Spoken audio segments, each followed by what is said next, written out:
the phone is in your hand. Even at Christmas dinner, even during conversations, even when you're supposed to be present, it's there. You check it. Email, messages, posts, staying connected all day.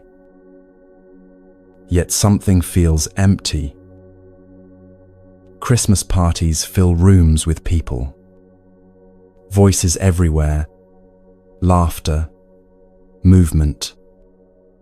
And right in the middle of it, that strange hollow feeling, like you're watching your own life from somewhere far away. Thich Nhat Hanh called this the suffering of our time. We feel very lonely, even if we are surrounded by many people. We are lonely together.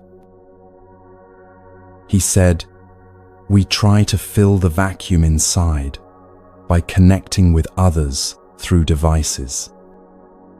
We check email several times a day, post messages constantly, stay busy trying to connect. But it doesn't help. The Buddha taught something different. He said home is in us, an island we must return to. Not the house you're visiting for the holidays, not where your family gathers, but something deeper.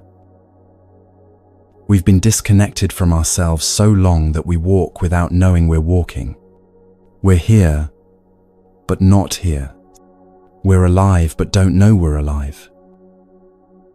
For the next 3 hours, we're exploring the practice of going home to yourself and the freedom that comes from refreshing how you see everything. If you'd like, share where you're listening from in the comments.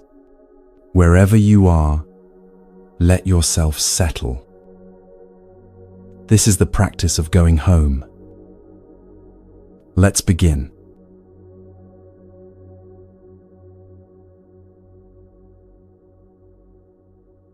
Your body is doing something right now that you weren't aware of until this moment. Your heart is beating.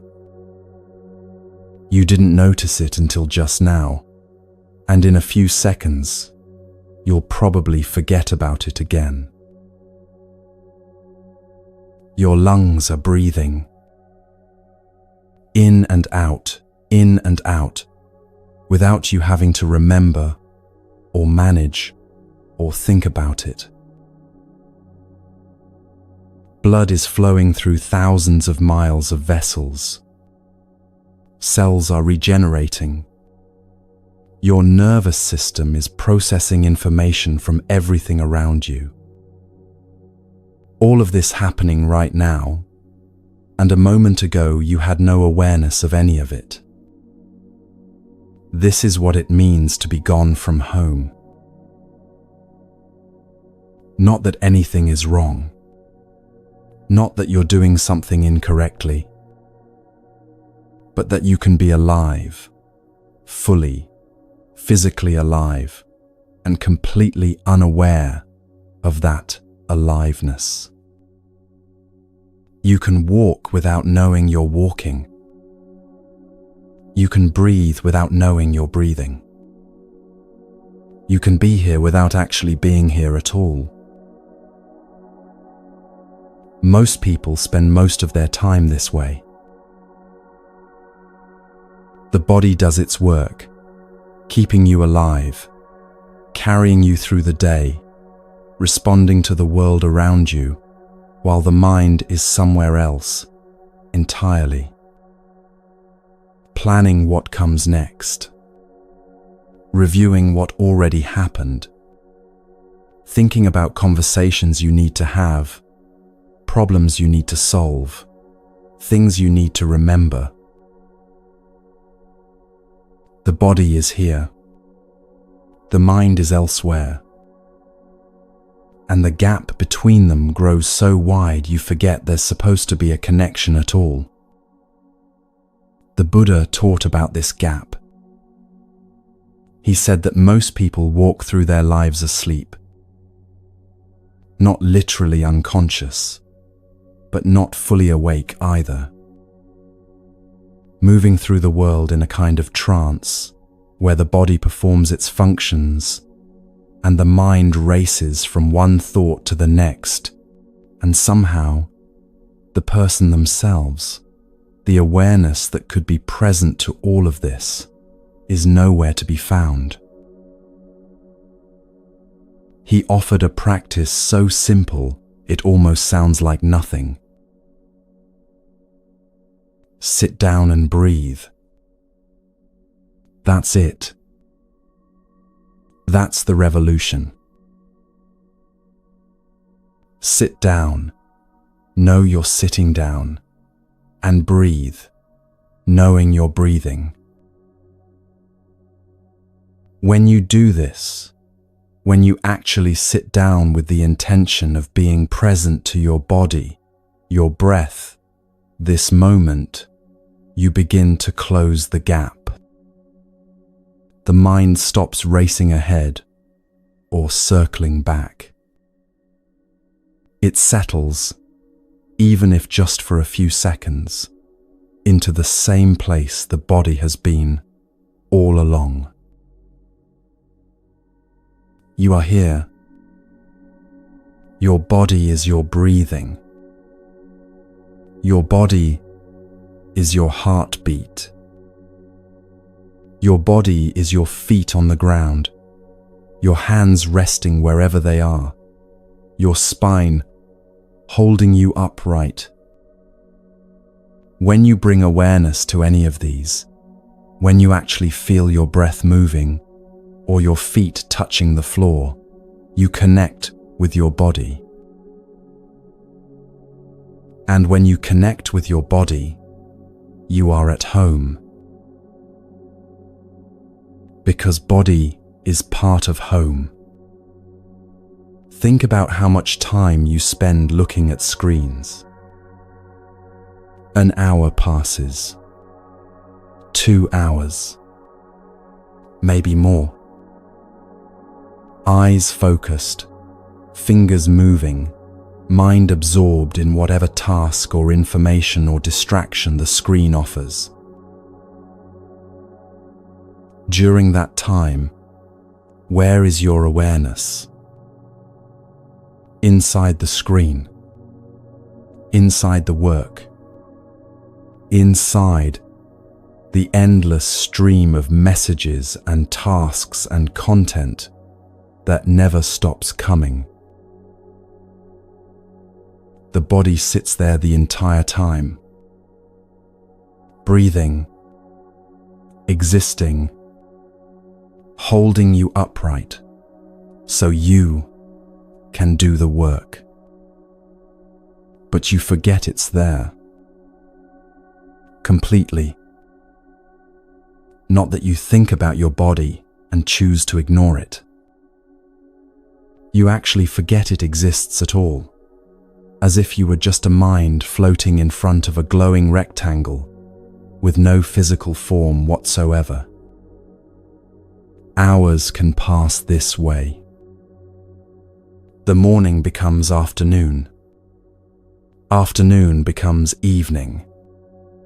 And somewhere in those hours, you disappeared entirely from yourself. Your neck might be bent forward at an angle that will cause pain later. Your shoulders might have crept up toward your ears. Your breath might have become so shallow it's barely breath at all. But you don't notice any of this because you're not there to notice. Some people who practice Buddhist teachings address this directly. They set a timer.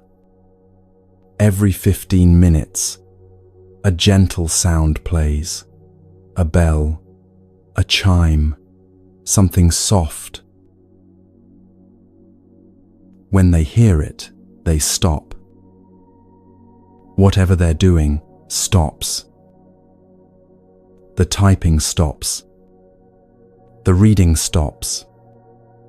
The mental momentum that was carrying them from one task to the next, that stops too. They take one breath and know they're breathing. They feel their body in the chair, their feet on the floor. They notice what's actually here in this moment, the temperature of the air, the sounds around them, the simple fact of being alive. Then they return to whatever they were doing. This might sound like an interruption, like something that would make you less productive or break your concentration. But something different happens. Each time you stop, each time you remember you have a body, each time you take one conscious breath, you practice coming home. And after a while, you don't disappear so completely anymore. You're working, but you haven't left yourself behind. You're thinking, but you're also breathing. You're engaged with the task, but you haven't forgotten you're alive. The 15-minute bell becomes like a friend who gently taps you on the shoulder and says, "Remember, you have a body. Remember, you're breathing. Remember, you're here." And each time you remember, each time you return, the gap between body and mind grows a little smaller. The body is a wonder. Not because it's perfect or strong or beautiful by some standard, but because it works. Right now, as you listen to these words, your body is performing thousands of tasks to keep you alive.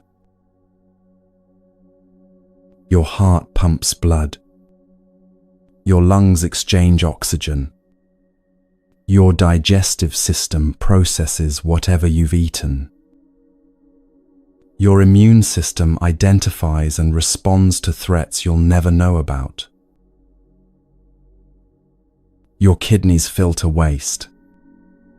Your liver detoxifies. Your skin breathes and protects. Your bones support your entire structure. Your muscles contract and release with each movement you make. All of this happening automatically, whether you pay attention or not, whether you appreciate it or not, whether you even remember you have a body or not. The body doesn't ask for much. It doesn't demand constant attention or praise or acknowledgement. It just keeps working, keeps breathing, keeps you alive. And all it needs in return is that occasionally, not constantly, not even frequently, just occasionally, you remember it exists. That you notice the breath moving in and out. That you feel your feet on the ground. That you acknowledge, even for just a moment, that you are alive, and this body is what makes that possible. The practice of coming home to your body isn't complicated. You don't need special training, or perfect conditions, or a quiet monastery on a mountain somewhere.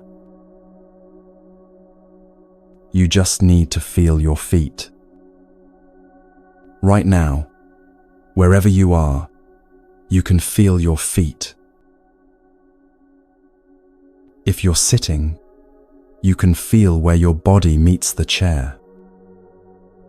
If you're lying down, you can feel the surface beneath you. If you're walking, you can feel each foot touching the ground with each step. This isn't mystical. This isn't transcendent. This is just feeling what's actually here. But when you do it, when you actually feel your feet or actually notice your breath, something shifts. You're here. Not gone. Not lost in thought or planning or worry. Here. Present to your own life as it's actually happening, instead of thinking about it from somewhere far away. The Buddha talked about walking from one place to another, from a parking lot to an office, from your car to a store, from one room to another in your own house. For most people, this walk is just transit time. The body moves, the legs carry you forward, but the mind is already at the destination. Already thinking about what you'll do when you get there, already planning the next conversation, already rehearsing the next task. You might walk past trees without seeing them, past sky without noticing whether it's clear or cloudy, past other people without really registering they're there, because you're not there either. Your body is walking, but you, the awareness that could be present to this walk, to this moment, to this aliveness, you're somewhere else, entirely. The Buddha asked a simple question about this. Why do you continue to think, to worry, to suffer, when every step could bring you home? Every step. Not just special steps during meditation or when you're trying to be mindful. Every step you take, anywhere, anytime. Walking to the bathroom, walking to the kitchen, walking from your car to wherever you're going, walking across a room to answer the phone. Each step is an opportunity to be here, to feel the foot touching the ground, to know you're walking, to be present to your own life as it's actually happening, instead of lost in the endless stream of thoughts about what might happen, or what already happened, or what should happen differently.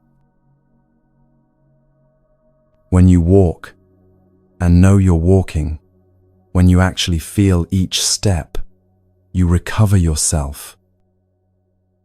You're not losing yourself anymore, not disappearing into thought, not gone from your own life. You're here, walking, breathing, alive. This practice doesn't require you to change anything about your life.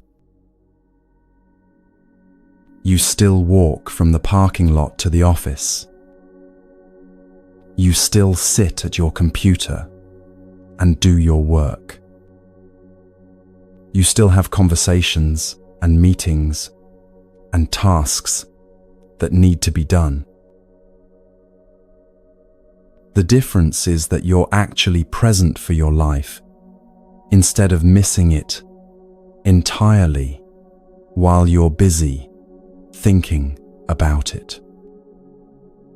The way out is in. This phrase sounds like a paradox, but it's completely literal. When you want to escape from stress, from overwhelm, from the feeling that life is just too much, the instinct is to go somewhere else. To distract yourself, to disconnect, to numb out, to get away from whatever you're feeling. But escape doesn't work. Because wherever you go, you take yourself with you. The thoughts follow. The feelings follow. The stress doesn't disappear just because you've changed locations or found a new distraction. You can scroll through your phone for an hour, and when you finally look up, the feeling you were trying to avoid is still there. You can watch videos or read articles or check messages, and none of it actually helps because you're not addressing what's actually happening inside you. The way out is in. You go into your body, into your breath, into this moment, exactly as it is. You stop trying to escape, and instead, you arrive. You sit down. You breathe. You feel your body. And in that arrival, something unexpected happens. The thing you were trying to escape from, it's still there. But it's not as overwhelming as it seemed when you were running from it. When you finally stop and turn around and face what you've been avoiding, you discover it's not a monster. It's just a feeling. Maybe fear, maybe sadness, maybe loneliness, or anxiety, or anger. But when you stop running and actually sit with it, when you breathe with it and let it be there without fighting it, it changes. Not that it goes away immediately, not that it becomes pleasant, but it's not impossible anymore. You can be with it. The Buddha taught a very specific practice for this.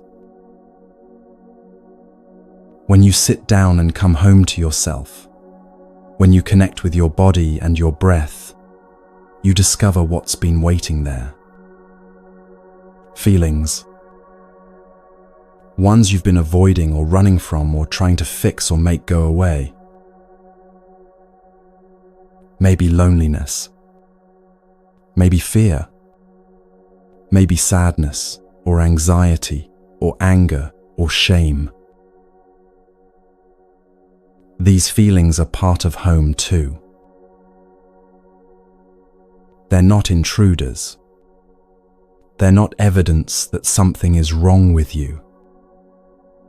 They're not problems to be solved or emotions to be overcome. They're just parts of yourself that need care. The practice is to smile to your feeling. Not a fake smile. Not pretending everything is fine when it's not. But a smile of recognition, of acknowledgement, of saying, I see you, I know you're there. You say to your loneliness, my dear loneliness, I know you are there. I'm home to take care of you. My dear loneliness. Not my terrible loneliness, or this loneliness I shouldn't have, or this feeling that proves something is wrong with me. My dear loneliness. Like you would speak to a child who's been alone too long, waiting for someone to come home. You make peace with your loneliness. You make peace with your fear. You make peace with whatever feeling is there. This is completely different from what most of us have been taught. We've been taught to fight difficult feelings, to overcome them, to think positively, to distract ourselves, or numb them, or push through them, or make them go away as quickly as possible. We've been taught that difficult feelings are signs of weakness or problems to fix or evidence that we're not doing life correctly. The Buddha taught the opposite. You embrace your feeling with tenderness, whether it is fear or anger or loneliness. You don't fight it. You don't try to make it disappear. You don't pretend it's not there. You embrace it. Think about what embrace means. To hold something close. To wrap your arms around it. To let it know it's not alone. When a child is scared, you don't tell them to stop being scared. You don't lecture them about how their fear is irrational or how they should think differently. You hold them. You let them know you're there. You say, I see you're scared. It's okay. I'm here with you. This is what you do with your own feelings when you come home. There's a part of you that's like a child who's been alone too long. Not literally a child, but some part of yourself that feels young and scared and like no one is coming. No one cares. No one even remembers you're here. Maybe it's the part that feels afraid late at night when everything is quiet. Or the part that feels lonely, even when surrounded by people. Or the part that carries old pain from years ago that never quite healed. The practice is to recognize this part, to see it clearly, to acknowledge it's there, and then to embrace it. Not to fix it, or heal it, or make it grow up faster. Not to tell it to stop feeling what it feels. Just to be there with it. To say, I know you've been waiting. I know you've been alone. I'm sorry I left you here so long. I'm home now. This is what it means to take care of home. Not cleaning everything up immediately. Not making everything perfect. Not fixing every broken thing all at once. Just being there. Being present. Letting the scared parts of yourself know they're not alone anymore. You do this with your breath. You breathe in, and you're aware you're breathing in.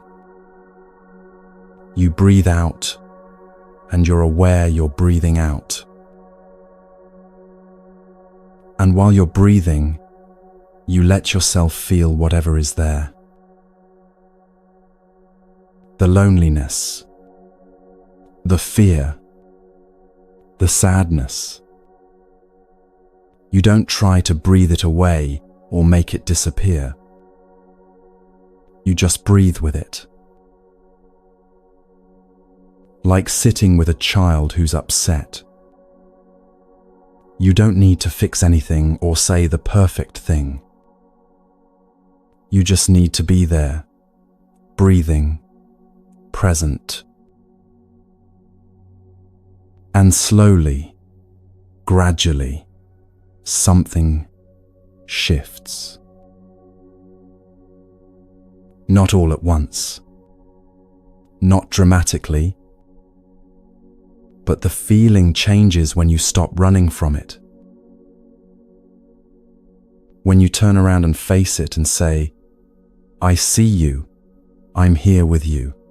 It's not a monster anymore. It's just a part of yourself that was scared you'd left forever. The Buddha said, be a home for yourself. Not for someone else. Not after you're perfect. Not someday when you finally have it all together. Now, with this breath, with this feeling, whatever it is, be an island unto yourself. This doesn't mean isolation. It doesn't mean you never need anyone else, or that relationships don't matter. It means you learn to be present to yourself first. Because you can't give what you don't have. If you don't know how to come home to yourself, how to sit with your own loneliness, how to embrace your own fear, how can you be truly present with someone else? You can't. You'll be two people both looking for home in each other, both empty-handed, both hoping the other person has what they need. But when you know how to come home to yourself, when you can sit down and breathe and be with your own feelings without running away, then you have something real to offer. Not neediness disguised as connection. Not two emptinesses trying to fill each other. But actual presence. Actual home.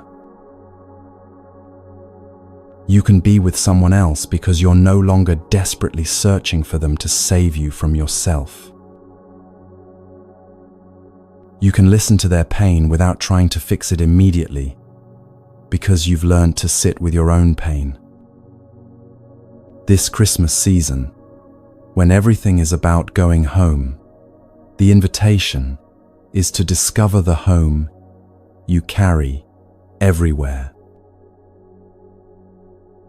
Not the house you're visiting, not where your family gathers, but the home that's always been here, waiting for you to return.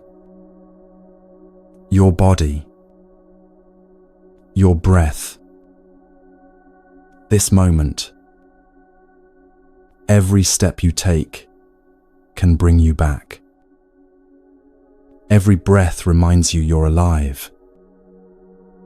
Every time you stop and feel your feet on the ground, you're practicing coming home. You don't need to wait for the perfect conditions. You don't need to be fixed or healed or enlightened first. You can come home right now. Sit down. Breathe. Feel your body. Notice what's there. Whatever feelings are waiting, whatever thoughts are circling. And instead of running, stay. Say to whatever you find there, I see you. I know you're here. I'm home to take care of you. This is the practice. Not once, not just today, but again and again, breath by breath, step by step, moment by moment. Coming home, being home, taking care of home.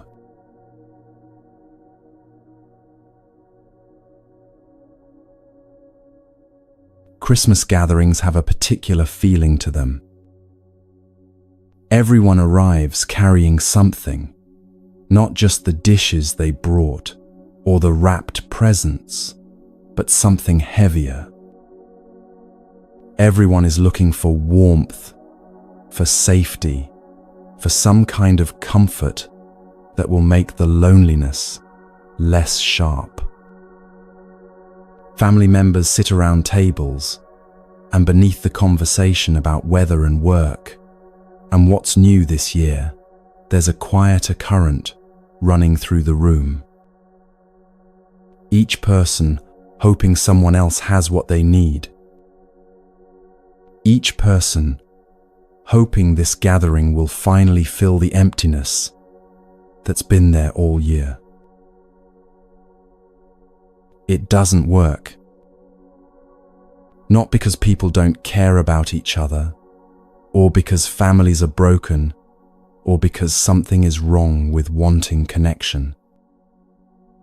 It doesn't work because everyone is looking for home in each other, and nobody brought home with them. The Buddha taught something very specific about this. Before you can go to him, to her, to help, you have to help yourself. You have to connect with yourself. And then when you have been able to connect with yourself, then the next step is possible, will be successful to connect with the other person. Without the first step, the second step is not possible. This isn't selfishness. This isn't about ignoring other people's needs or focusing only on yourself while everyone else suffers. This is about understanding a simple truth. You can't give what you don't have. If you haven't found home in yourself, if you don't know how to sit with your own loneliness or breathe with your own fear, you can't offer that to anyone else.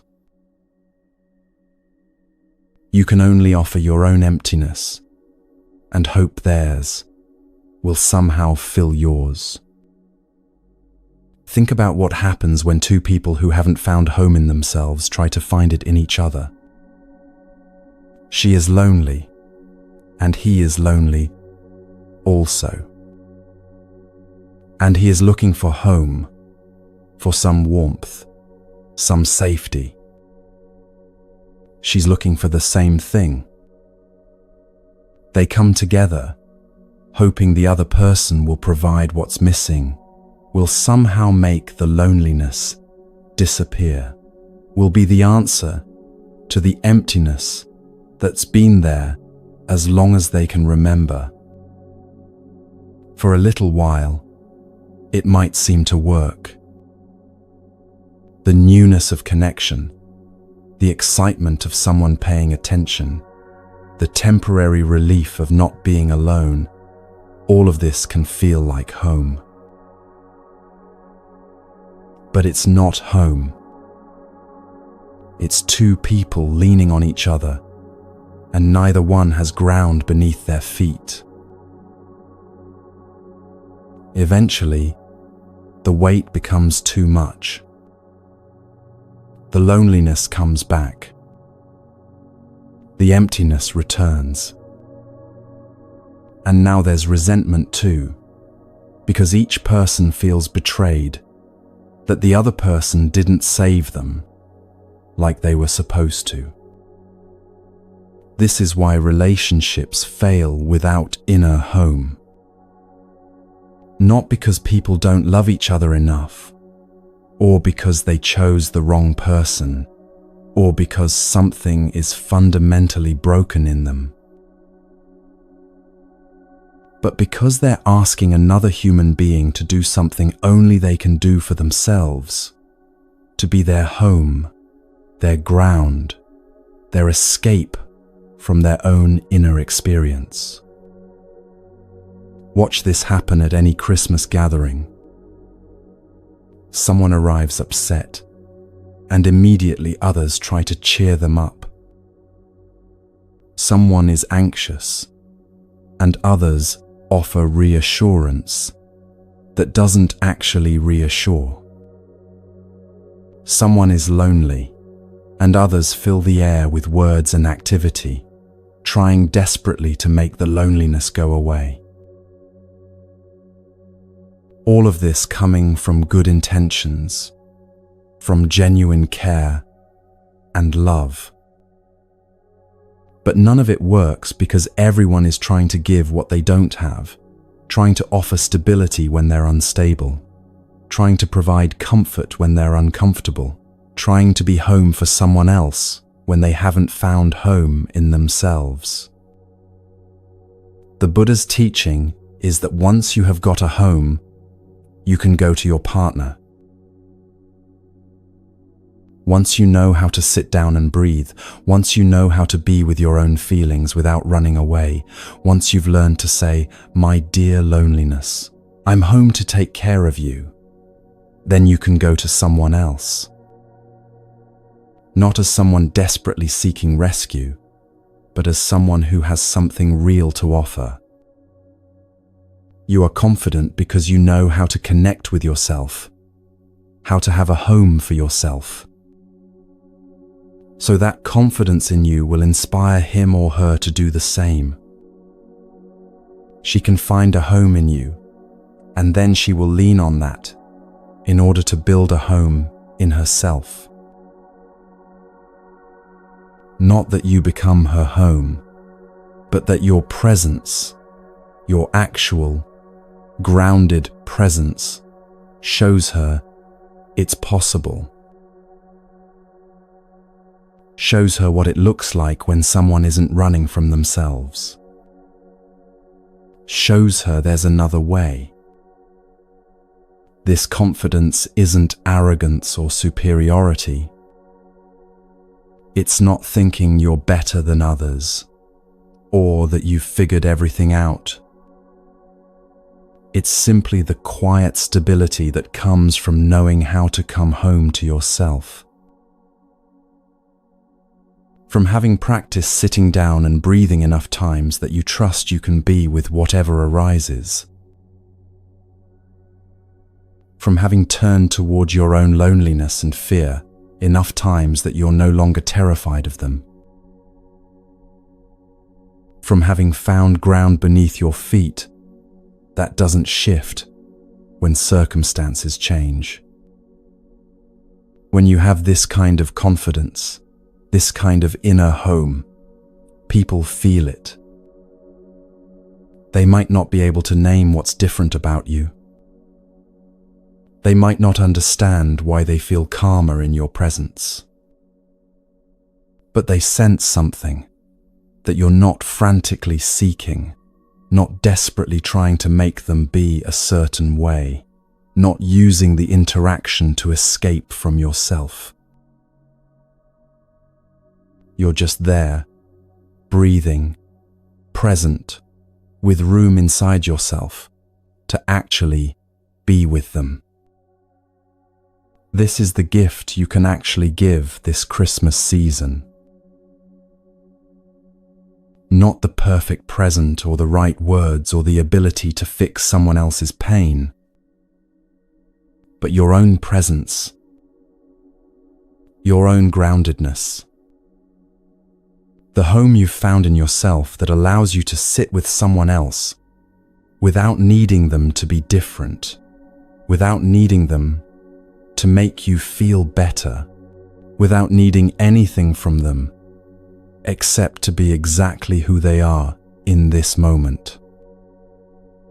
When you walk into a Christmas gathering and you've done the practice of coming home to yourself, even if just for 10 minutes before you arrived, even if just sitting in your car breathing before going inside, you bring something different into the room. You're not desperately scanning for someone to save you from your own discomfort. You're not performing or pretending or trying to be someone you're not. You're just there, breathing, present, at home in yourself, even when surrounded by people who might not be at home in themselves. And people feel this. They might not be able to name it or explain it, but they feel the difference between someone who's frantically seeking and someone who's simply present. Your calmness doesn't come from having no problems or being enlightened or having life figured out. It comes from knowing how to come home to yourself, how to breathe with whatever's there, how to be with your own experience without needing to escape it. The Buddha taught that you don't really need a phone or a device or anything technological to create real connection. You need your eyes to look at someone with compassion. You need your presence. You need your willingness to be there without judgment, without trying to fix them, without needing them to be different than they are. Think about what happens in most interactions now. Someone shares something difficult, and immediately the other person reaches for their phone to show them something distracting, or offers advice to fix the problem, or changes the subject to something more comfortable. Not because they don't care, but because they can't be with discomfort, not their own, and therefore not anyone else's either. True connection isn't about staying in touch through messages or keeping up with someone's posts or knowing what they're doing every day. True connection is what happens when two people are both present at the same time. When you have been able to connect with yourself, and then you sit with someone else who's struggling, whatever you say, whatever you think will help her, will help him to recover herself, to recover himself. Not because you have the perfect advice, or because you know how to solve their problems, but because you're not running from your own experience, so you don't need them to stop having theirs. You can sit with someone's pain without immediately trying to make it go away. You can listen to someone's fear without rushing in with solutions. You can be with someone's loneliness without trying to distract them from it. This is what most people have never experienced. Someone who can simply be there with them, not trying to change them or fix them or make them feel better, faster. Someone who can look at them with compassion, which doesn't mean pity or feeling sorry for them, but seeing them clearly and staying present anyway. Compassion isn't an emotion you work yourself into feeling. It's what naturally arises when you're present with someone and not running from your own experience. When you've sat with your own pain enough times that someone else's pain doesn't terrify you. When you've been with your own loneliness enough that someone else's loneliness doesn't feel like a threat or a burden. When you've found home in yourself, you have room to let someone else be exactly where they are, without needing to rush them through it. The teaching is very practical about how this works. There's a home here, and there's a home here, and there's a collective home here. When you've found home in yourself, and someone else has found home in themselves, then when you come together, there's a shared home. Not that you become each other's home or that you're responsible for maintaining their inner stability, but that two people who know how to be present with themselves can create something between them that's real and stable and safe. This collective home is different from codependence or neediness, or two emptinesses trying to fill each other. It's what becomes possible when both people have done the work of coming home to themselves first. They can be together without losing themselves. They can care about each other without needing the other person to be different. They can offer support without carrying the weight of someone else's entire emotional experience. Imagine two people sitting together, both breathing, both present to their own experience, both at home, in themselves. The silence between them isn't awkward or uncomfortable because neither person needs to fill it.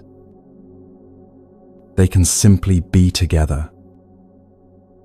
When one person speaks, the other can actually listen because they're not busy preparing their response or thinking about themselves or trying to fix what's being said.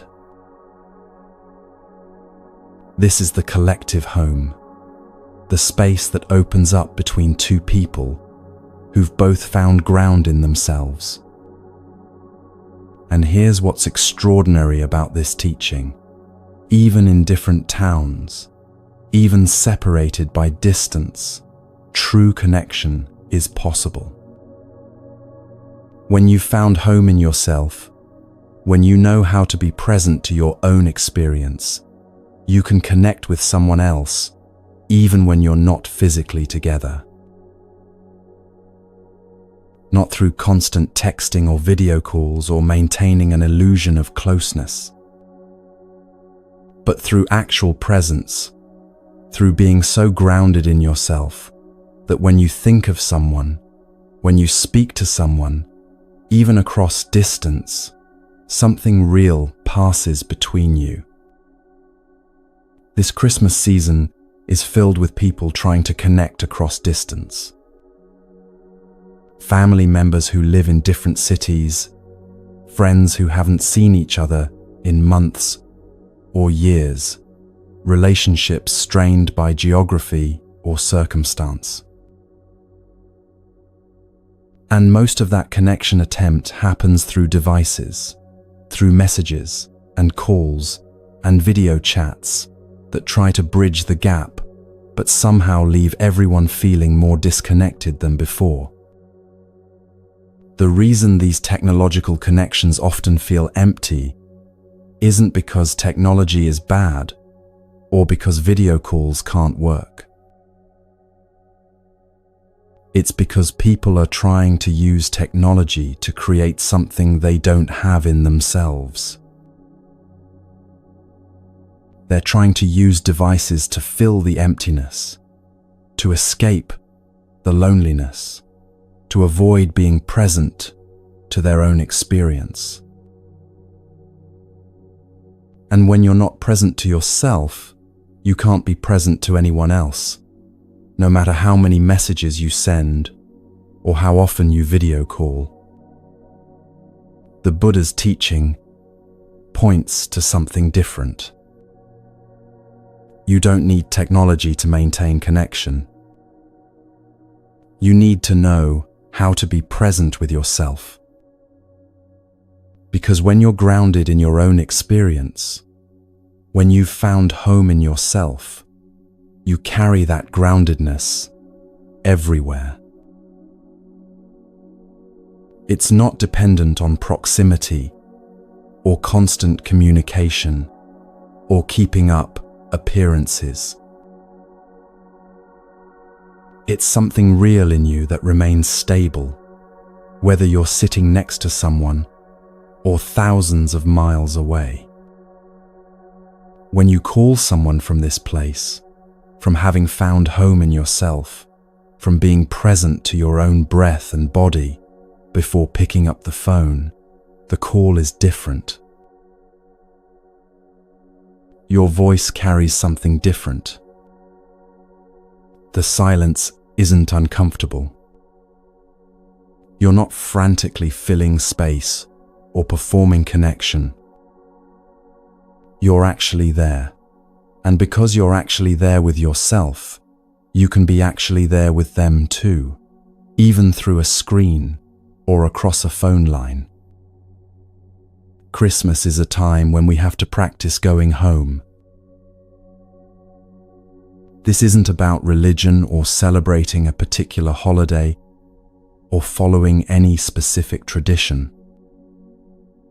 This is about understanding that the season itself, with its emphasis on returning, gathering, coming back to something, points to a practice we need year-round, but especially now. The practice of going home to yourself. We are losing ourselves. We are lost. We have to find ourselves again. This isn't dramatic language or poetic exaggeration. Look at your own experience honestly. How much of your day do you spend actually present to your life versus lost in thought about the past or future? How often do you walk without knowing you're walking, eat without tasting your food, have conversations without really listening because your mind is somewhere else entirely? Most people spend most of their lives lost. Not lost as in not knowing where they are physically, but lost as in not present to their own existence.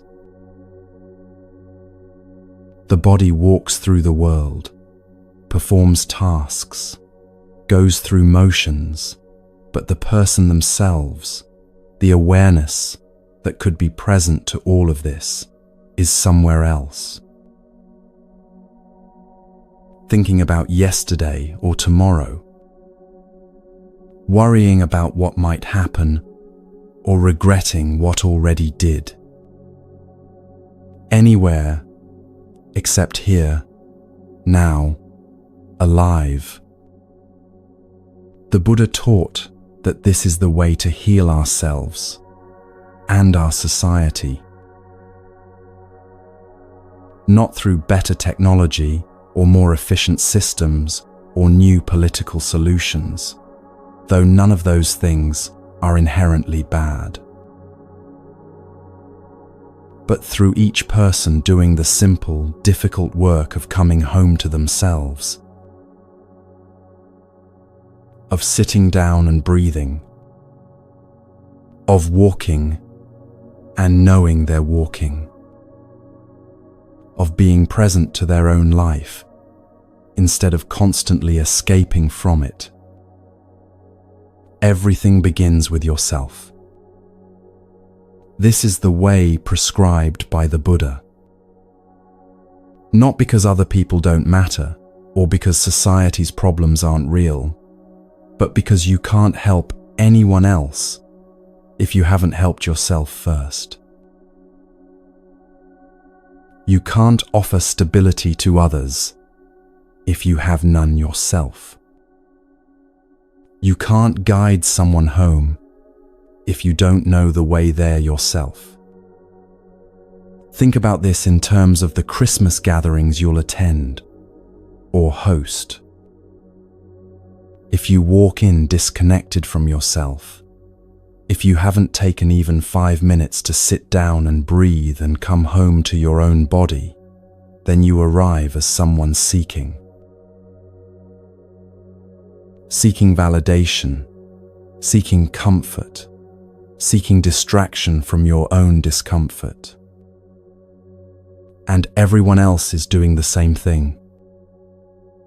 A room full of people, all seeking something from each other that none of them can actually provide. But if you take time before arriving to practice coming home to yourself, to sit down, to breathe, to feel your feet on the ground, to say hello to whatever feelings are there, then you arrive different. You're not seeking. You're not performing. You're not desperately trying to make the gathering be something it's not.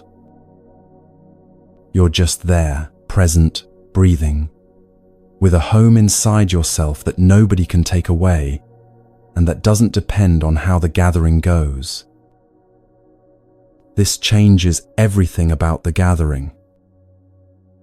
When one person in a room is actually present, actually grounded, actually at home in themselves, it affects everyone. Not in some mystical or magical way, but in the simple fact that presence is contagious. When you're with someone who's genuinely calm, who's not running from themselves, who can sit with discomfort without needing to immediately fix it or escape it, something in you relaxes too. You might notice this with certain people in your life. There are people whose presence makes you feel more scattered, more anxious, more like you need to be someone you're not.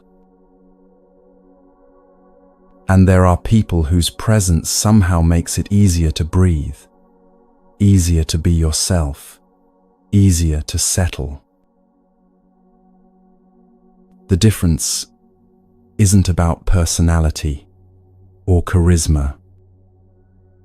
It's about whether that person has found home in themselves or is still desperately seeking it in others.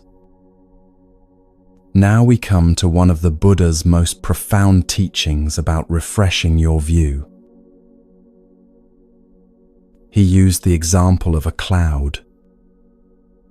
When you look at the cloud, you see that a cloud cannot die, cannot disappear altogether. A cloud can only become snow or rain. A cloud cannot really die, and a cloud is not born from nothing. The cloud is a continuation of water vapor, of ocean water meeting sun, of processes that were happening long before this particular cloud formed. Most people look at a cloud and think, there it is, now it's gone. They see birth and death. They see something that exists for a while and then ceases to exist. But this is wrong view. This is seeing with ignorance rather than wisdom.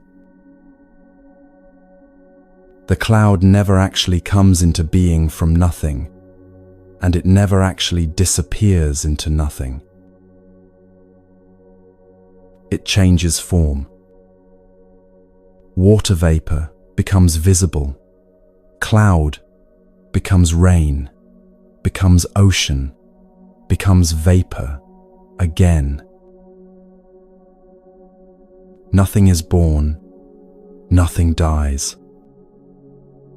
Only transformation. The Buddha taught that we are like this too. We have the nature of no birth, and no death. Not because we live forever in the same form, but because we were never born from nothing, and we will never die into nothing. Everything that makes up what we call me existed before in different forms and will exist after in different forms.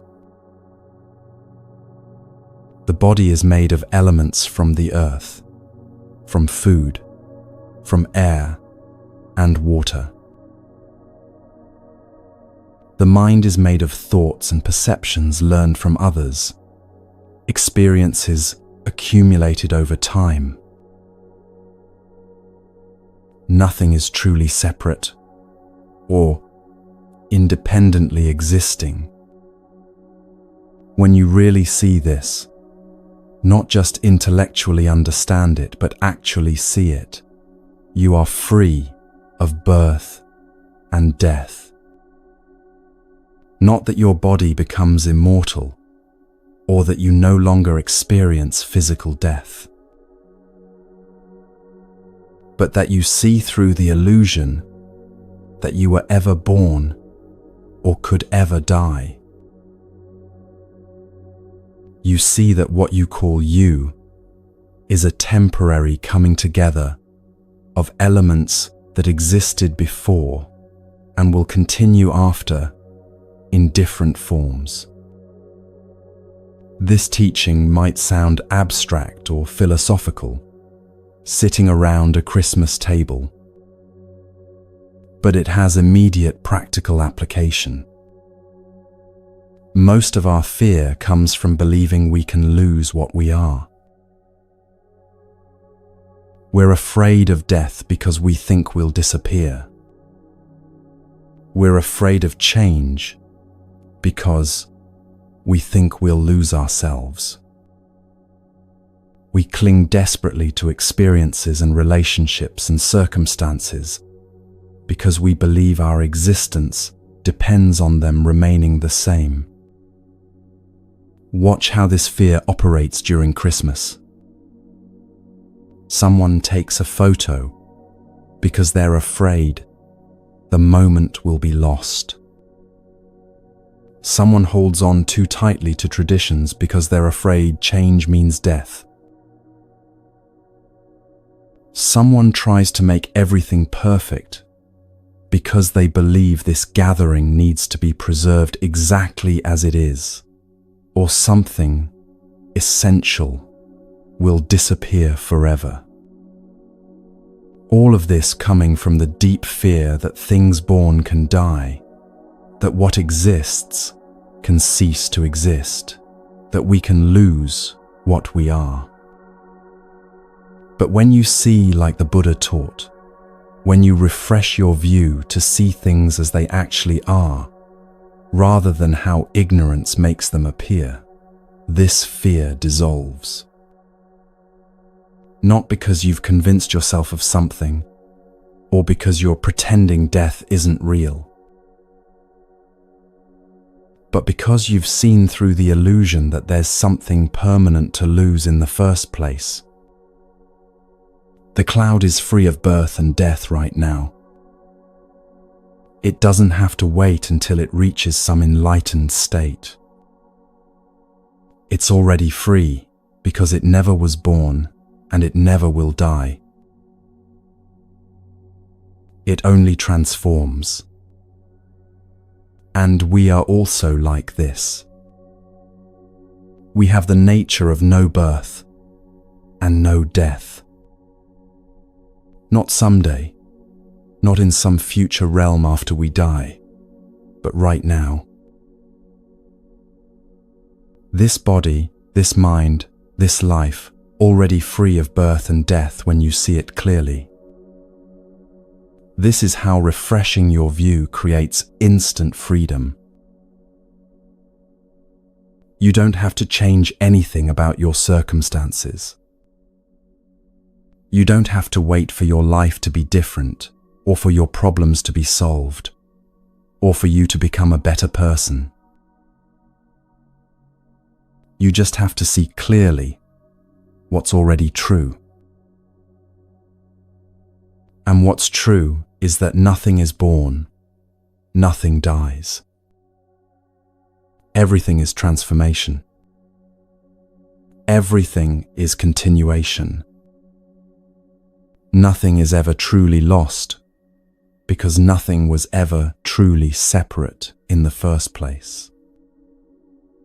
When you sit at a Christmas dinner table and you see, with this kind of clarity, everything changes. You're not desperately trying to hold on to moments or make experiences last longer or capture the perfect memory. You're present to what's actually happening, knowing it's part of a vast unfolding that existed before you got here and will continue after you leave. You can enjoy the gathering without clinging to it. You can love people without needing them to stay the same forever.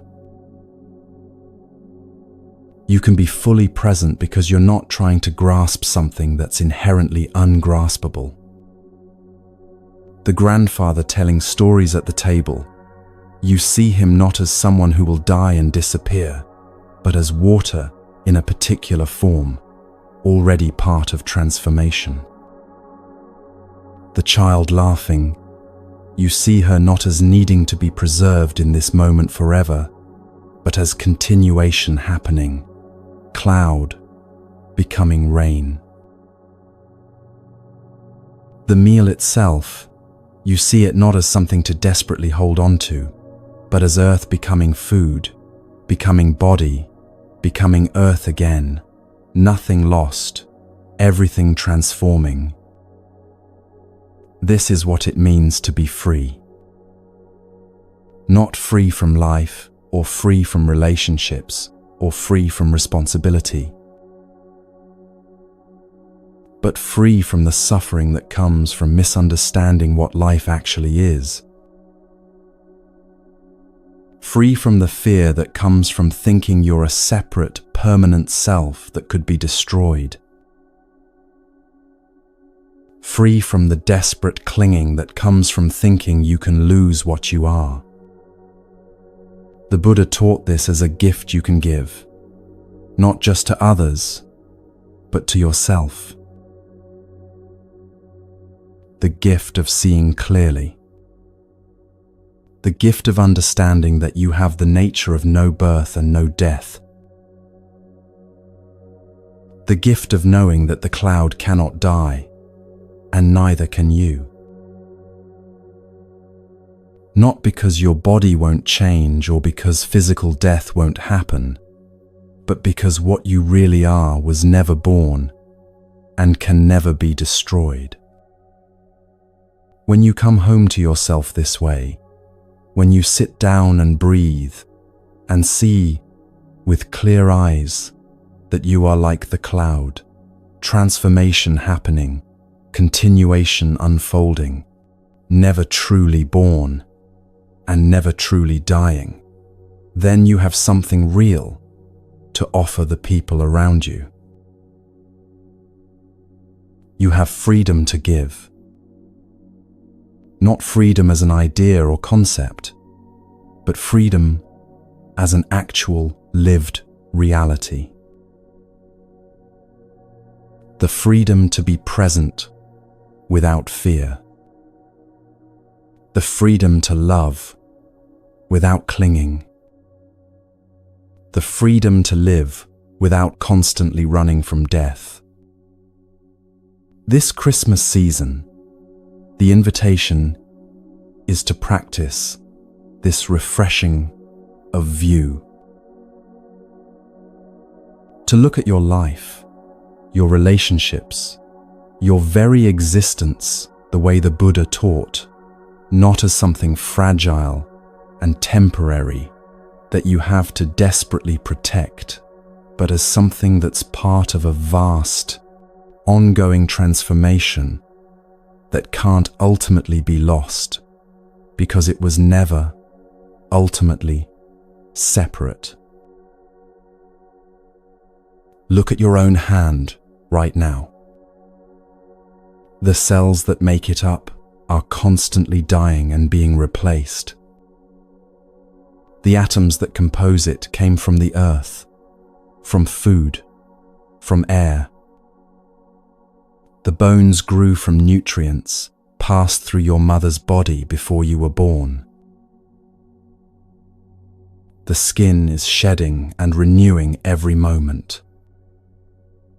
What you call my hand is already transformation happening.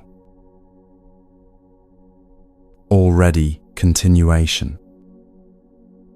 Already demonstrating the teaching of no birth and no death. When you see this clearly, really see it, not just think about it, you're free.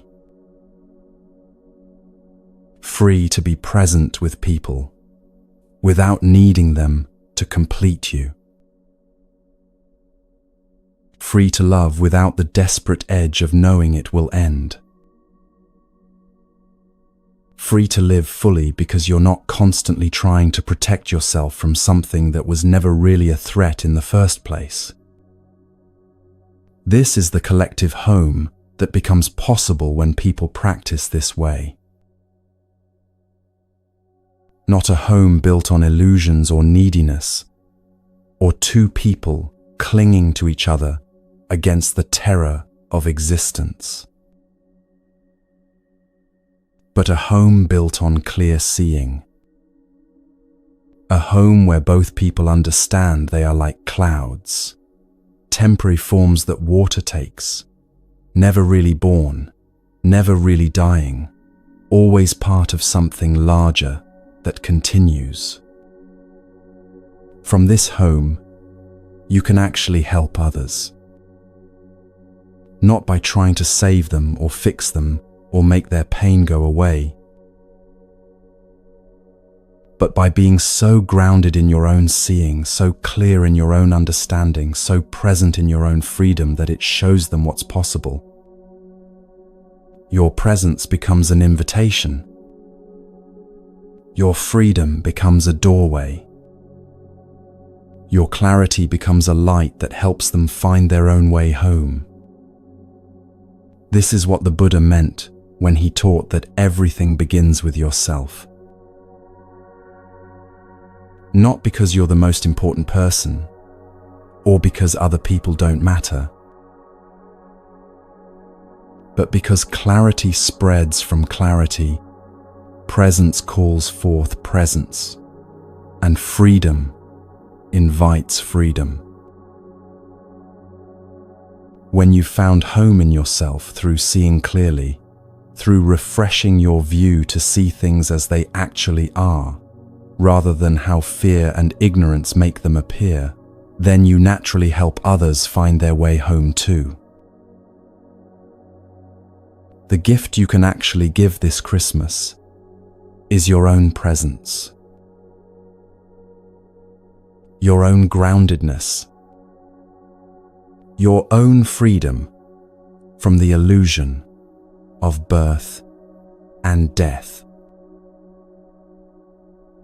Not as something you force on others or teach didactically, but as something you embody so fully that it becomes obvious.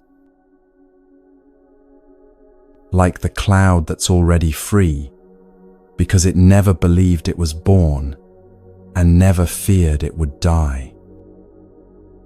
Like the rain that knows it's just water, taking a different form. Like the snow that understands it's part of something that continues. This is how you help others find home. By finding it yourself first. By doing the practice of sitting down, breathing, seeing clearly. By refreshing your view until you see what's always been true, that you were never born, you will never die, you are transformation happening, continuation unfolding, part of everything, and separate from nothing.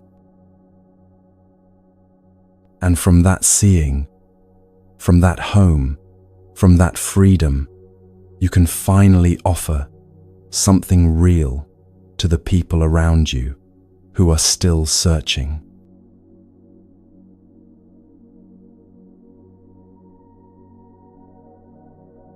There's a word the Buddha used that most people have never heard. Formation. It's a technical term, a Buddhist term, to designate everything.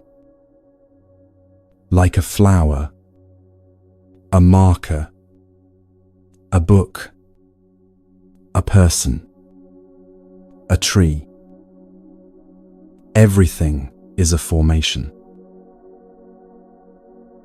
The Buddha didn't say things.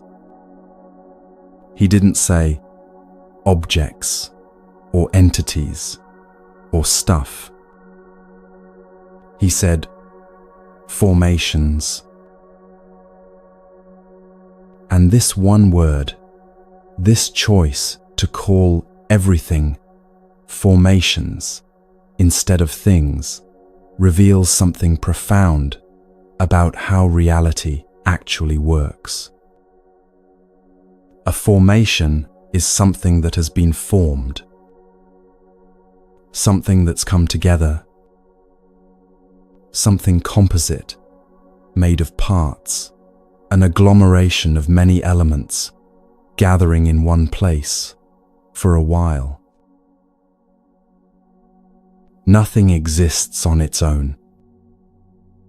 Everything has to lean on other things in order to be formed. Look at the table in front of you, or the chair you're sitting in, or any solid object nearby. It seems permanent, separate, independently existing, just sitting there being itself, needing nothing else to be what it is. But this is wrong seeing. This is what happens when you look at reality without insight. The table isn't separate. It's a formation, made of wood that came from a tree that grew in soil that was enriched by decomposing matter that was once other plants and animals. The tree needed rain that came from clouds that formed over an ocean. It needed sun that's been burning for billions of years. It needed the logger who cut it down, the truck that transported it, the carpenter who shaped it, the person who bought it and brought it into this room. The table leans on all of this to exist. Remove any one of these elements, and there's no table. No sun means no tree. No tree means no wood. No carpenter means no table. The table isn't a separate, independent thing. It's a temporary gathering of countless elements that have come together and will eventually separate again. This is true of everything. The flower in the vase is a formation of soil, water, sun, seed, gardener, vase, the person who placed it there.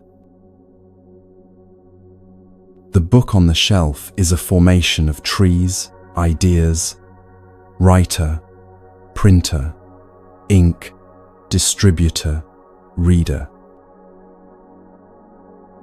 Your body is a formation of food you've eaten, air you've breathed, water you've drunk, DNA from parents, bacteria in your gut, experiences that shaped your nervous system.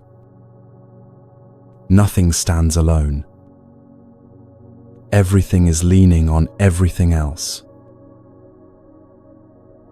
The reason the Buddha chose the word formation instead of thing is subtle but crucial.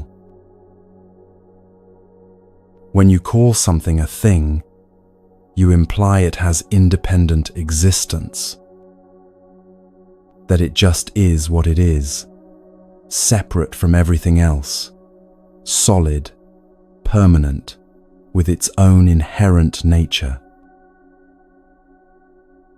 But when you call something a formation, you immediately acknowledge that it's composed of other elements, that it depends on conditions, that it's temporary, that it will eventually dissolve back into its components. Language shapes how we see reality. The words we use create the concepts we think with. When we habitually call everything things, my thing, your thing, that thing over there, we reinforce the illusion of separation and independence. We train ourselves to see the world as made up of discrete, separate objects, rather than as a vast web of interconnected processes. The Buddha taught that there are two ways of seeing formations.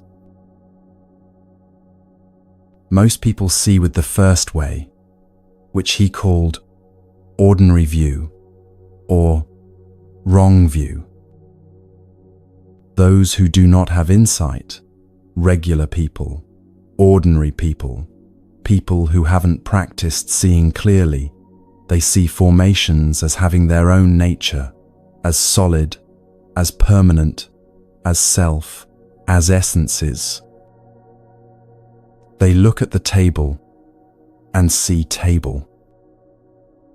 They look at themselves and see self. They look at others and see separate people. They see things as having their own independent existence, as being able to exist without anything else, as having some core essence that makes them what they are. This is how most of us see most of the time. We see things as separate, as permanent, as independently existing. We walk through a room and see separate objects: chair, table, lamp, book, cup, each one appearing to exist independently, each one seeming solid and permanent. We interact with people and see separate individuals: him, her, them, me, each person appearing to be an independent entity, separate from all other entities, with their own inherent nature that makes them who they are. We look at our own experience and see a solid, permanent self, I, me, mine, that persists through time, that has its own independent existence, that stands apart from everything else, as the subject experiencing all objects. But all of this is illusion, not hallucination, not that nothing exists, but illusion in the sense that we're seeing incorrectly. We're seeing formations and mistaking them for things. We're seeing processes and mistaking them for entities. We're seeing temporary gatherings of conditions and mistaking them for permanent, independent, separate selves. This wrong seeing creates all of our suffering. When you see yourself as separate, you feel fundamentally alone. When you see yourself as permanent, you desperately fear change. When you see yourself as independently existing, you have to constantly defend and protect that existence because it feels threatened by everything else. Think about how much energy you spend trying to protect your sense of self, making sure others see you correctly, defending yourself when criticized, proving your worth, your competence, your lovability, trying to control how you're perceived, worrying about what others think. All of this exhausting work comes from the illusion that there's a separate, solid self that needs protecting. The Buddha offered a different way of seeing. He called it right view. With right view, we see formations as co-arising entities. We see that everything leans on other things in order to manifest. We see interbeing, mutual, arising, nothing existing independently of anything else. This isn't just philosophy or abstract thinking. This is training yourself to see what's actually there, instead of what your conditioned mind projects onto reality. And you can practice this seeing with anything, anywhere, anytime. Think about a Christmas tree standing in your home right now, or one you've seen recently. Most people look at it and see a tree, a separate thing brought in from outside, standing there being itself. But when you look with right view, you see something completely different. You see rain that fell on forests, maybe hundreds of miles from here, soaking into soil. You see sun that shone through branches, driving photosynthesis, creating the sugars that built this trunk, these needles. You see soil enriched over decades by decomposing leaves, dead insects, fungi breaking down organic matter into nutrients the tree could absorb. You see the seed that started this tree, perhaps 20 or 30 years ago, and the parent tree that produced that seed, and the generations of trees before that, all the way back through evolutionary time to the first plants that colonized land. You see the forest ecosystem where this tree grew, surrounded by other trees, its roots intertwined with theirs, connected through underground fungal networks that scientists have only recently discovered, sharing nutrients, communicating chemically when pests attack, functioning more like a single organism than separate individuals. You see the logger who cut this tree down, and that person's entire life, their parents who raised them, the food they ate that gave them strength to swing an axe or operate a saw, the teachers who taught them their trade, the economic forces that led them to this work. You see the truck that transported this tree to market, and the factory that built that truck, and the miners who extracted iron ore to make steel for the truck, and the ancient supernovas that created that iron through stellar fusion billions of years ago. You see the market where this tree was sold, and all the people who made that market possible, the organizers, the workers, the customers whose purchases keep the market running. You see the money exchanged and the complex economic system that makes money meaningful, and the governments that print currency, and the social agreements that give that currency value. You see your own hands that carried this tree into your home, placed it in water or a stand, positioned it in this spot. You see the food you ate that gave you energy to do this work. You see your parents who raised you, teaching you that Christmas trees are something people bring into their homes. You see every Christmas of your childhood, every image of Christmas you've ever absorbed, creating the context in which having a Christmas tree makes sense. You see the light that bounces off this tree into your eyes, and the evolution of eyes over millions of years, and the neural processing that interprets those light waves as tree, and the learning that taught you what trees are, and the language that gave you the word tree. The tree isn't a separate, independent thing. It's a formation, a temporary coming together of rain and sun and soil and seed and forest and logger and truck and metal and ancient stars and hands and food and parents and culture and light and eyes and neurons and language and everything else. This isn't poetic exaggeration. This is what the tree actually is when you see clearly.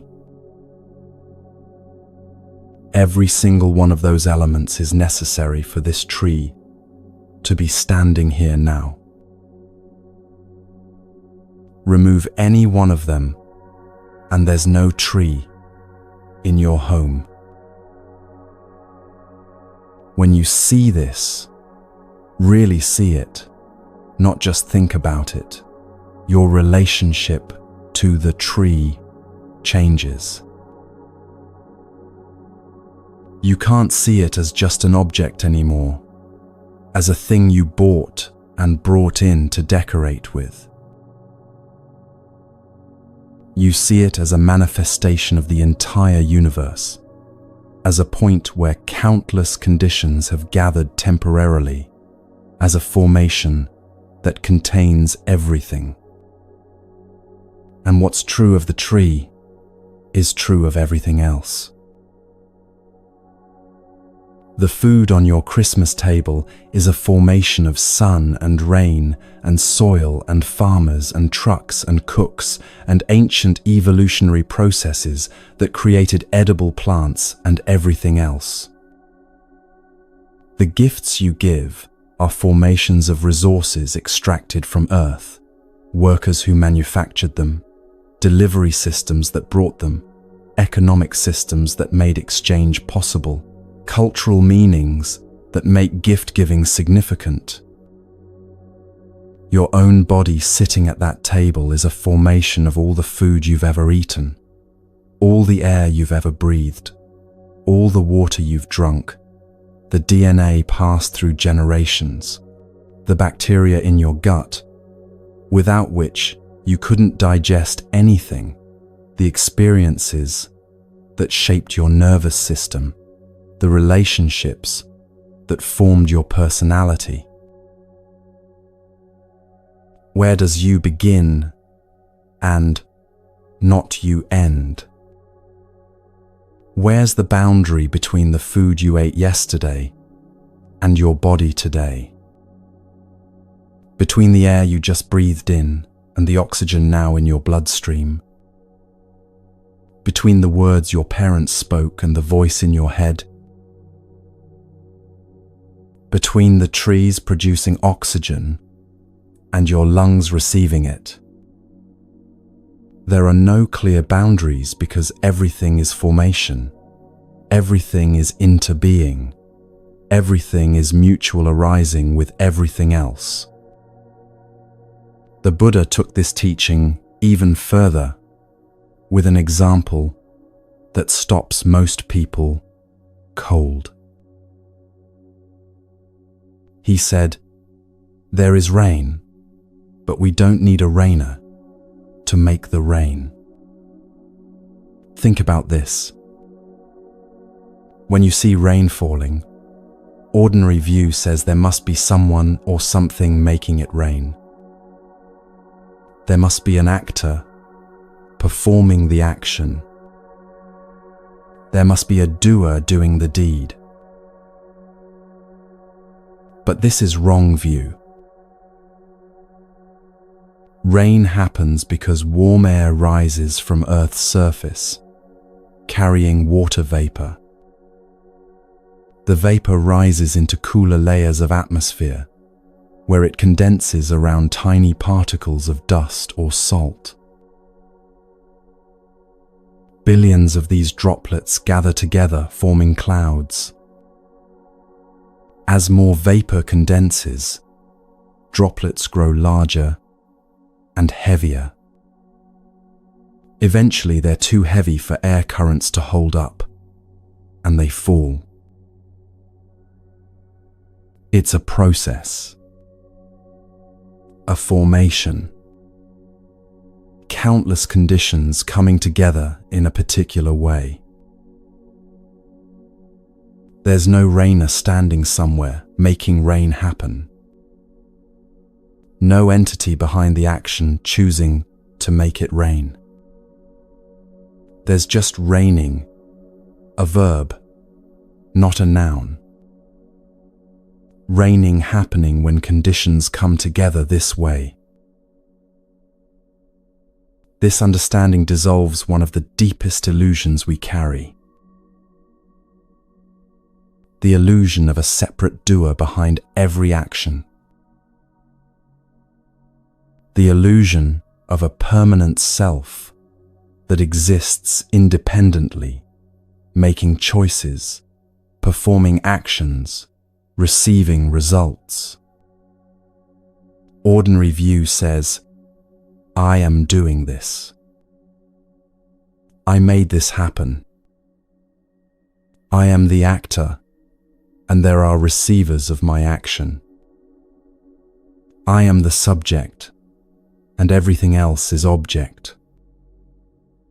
I exist independently, separately, permanently, with the power to act on the world around me. But right view sees differently. Actions happen. Walking happens, but there's no walker separate from walking. Breathing happens, but there's no breather separate from breath. Thinking happens, but there's no thinker separate from thoughts. This doesn't mean you don't exist. It means you exist differently than you thought. You exist as a formation, a temporary coming together of elements, a process unfolding, a verb rather than a noun. You exist as interbeing, as mutual arising with everything else, not as a separate, independent, permanent entity. The Buddha taught no self. Not that there's nobody here, but that what's here isn't what you think it is. What you call I is a formation of body, feelings, perceptions, mental formations, and consciousness, all of which are themselves formations, none of which exist independently, all of which are constantly changing. Where is the self in this? If everything that makes up you is a temporary gathering of elements that are themselves temporary gatherings of elements, if everything is constantly changing, if nothing exists independently, then where is the permanent, solid, separate self you think you are? It's not there. It never was there. What's there is a process happening. Formation forming. Life living. But no separate, independent entity doing the living. This understanding brings freedom. When you see that there's no separate self, there's no separate self to protect. No separate self that can be threatened. No separate self that can be lost. The desperate quality that colors so much of life, the need to defend yourself, to prove yourself, to make sure you exist, to protect your existence from everything else. All of this dissolves when you see there's no separate self to defend in the first place. This also transforms how we understand karma. Ordinary view says, I did this action and I will receive the result. There's a doer and a receiver, cause and effect, action and consequence, all revolving around a separate self that acts and receives. But right view sees karma without a karma maker. Actions happen, results follow, but there's no separate self performing the action or receiving the result. It's more like when conditions come together in this way, this result arises. When conditions come together differently, different results arise. It's all mutual arising, codependent origination, formations leaning on formations, with no independent actor anywhere in the chain. This might sound abstract, but it has immediate practical application in your life right now. When something difficult happens, when you're hurt or disappointed, or things don't go as planned, ordinary view says, someone did this to you. There's an actor who performed the action, and you're the receiver of that action. This creates blame, anger, victimhood, the story of separate selves acting on each other. But when you see with right view, you see formations interacting. This person's anger, which is itself a formation of their past experiences, current stress, misunderstandings, chemical processes in their brain, and countless other conditions, met your sensitivity, which is itself a formation of your history, expectations, current state, and countless other conditions, and hurt happened. Not because someone independent decided to hurt someone else independent, but because conditions came together and this result arose. This doesn't mean actions don't matter or that there's no responsibility. It means seeing clearly what's actually happening rather than living in the illusion of separate, independent selves acting on each other. It means understanding that changing conditions changes results, that you can train yourself to respond differently, that formations can be reshaped because they're processes, not fixed things. Now we come to one of the Buddha's most startling teachings. He said that with ignorance, with ordinary view, with wrong seeing, the question is, to be or not to be. Over here with ignorance, to be or not to be is the question. But over here with right view, with clear seeing, to be or not to be is no longer the question. Shakespeare thought he was asking the deepest question possible. To be or not to be. Existence or non-existence. Being or nothingness. This is the question that haunts human consciousness, that drives so much of our fear and clinging and desperation. But the Buddha said Shakespeare was trapped in wrong view. He was caught in the illusion that things either exist as separate, independent entities, or they don't exist at all. He saw two options, being or non-being.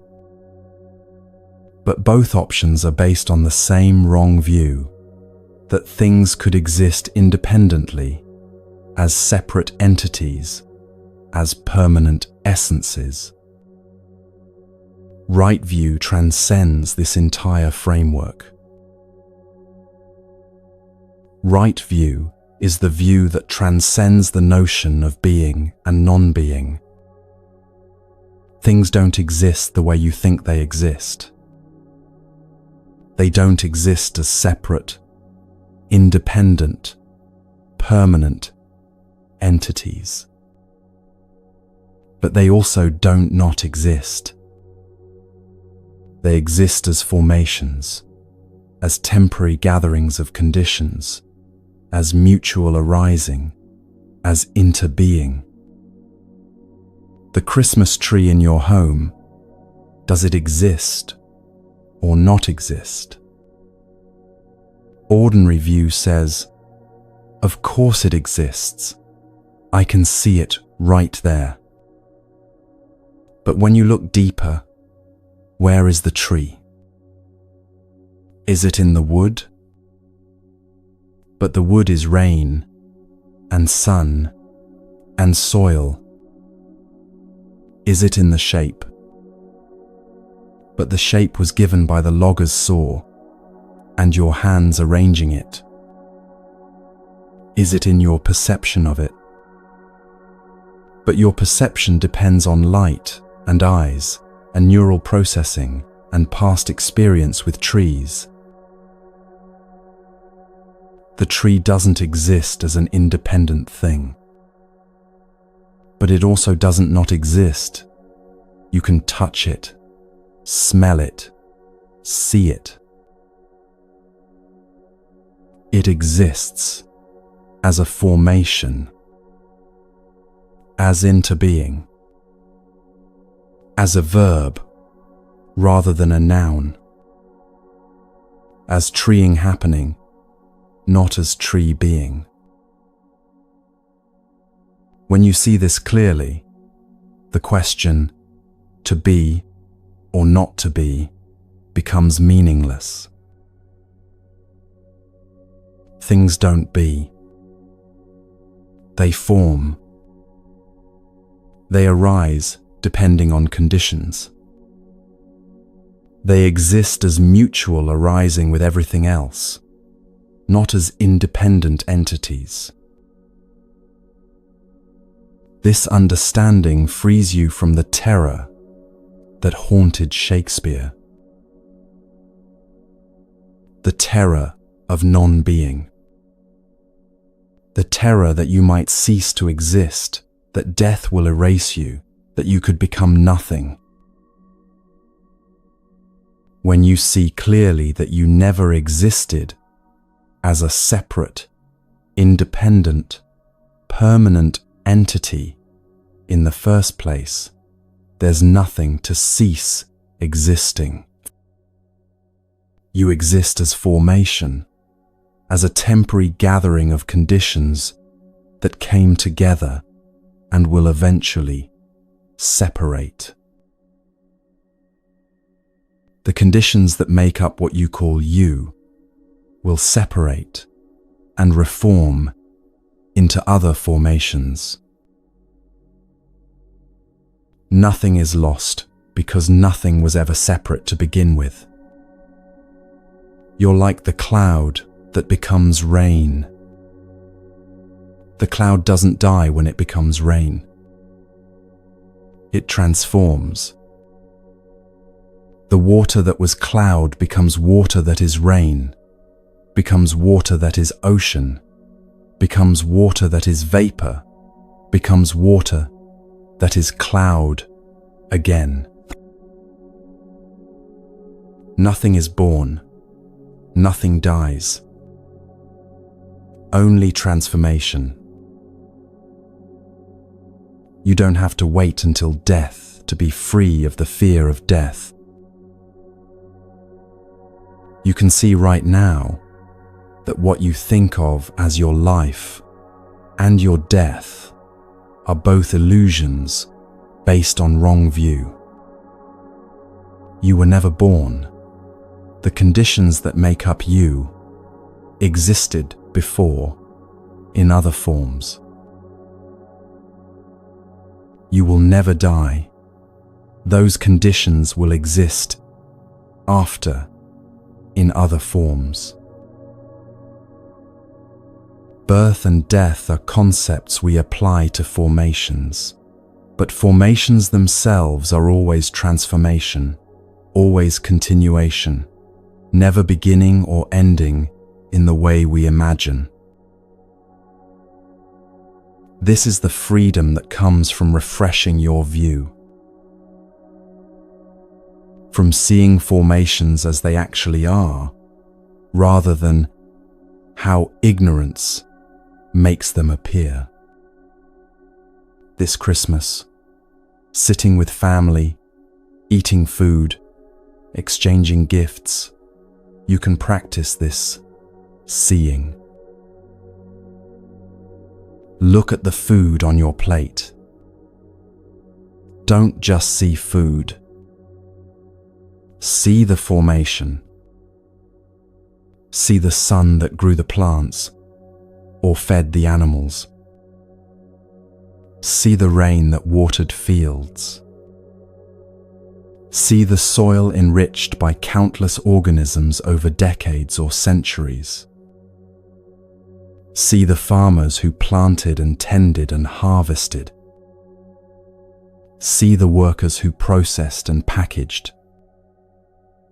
See the trucks that transported. See the stores that sold. See the cook who prepared this meal. See how everything leans on everything else, how nothing exists independently, how it's all one vast, interconnected web of mutual arising. Look at the person sitting across from you. Don't just see a separate individual. See the formation. See their parents who raised them and the food that built their body cell by cell over years. See the experiences that shaped their mind, the teachers who taught them, the friends who influenced them, the books they read, the conversations they had. See the air they're breathing right now, becoming part of them with each breath. See the light reflecting off them into your eyes, making their presence visible to you. See how you and they are not two separate things, but two aspects of one interconnected reality, both formations, both temporary gatherings of conditions, both processes unfolding, both verbs rather than nouns.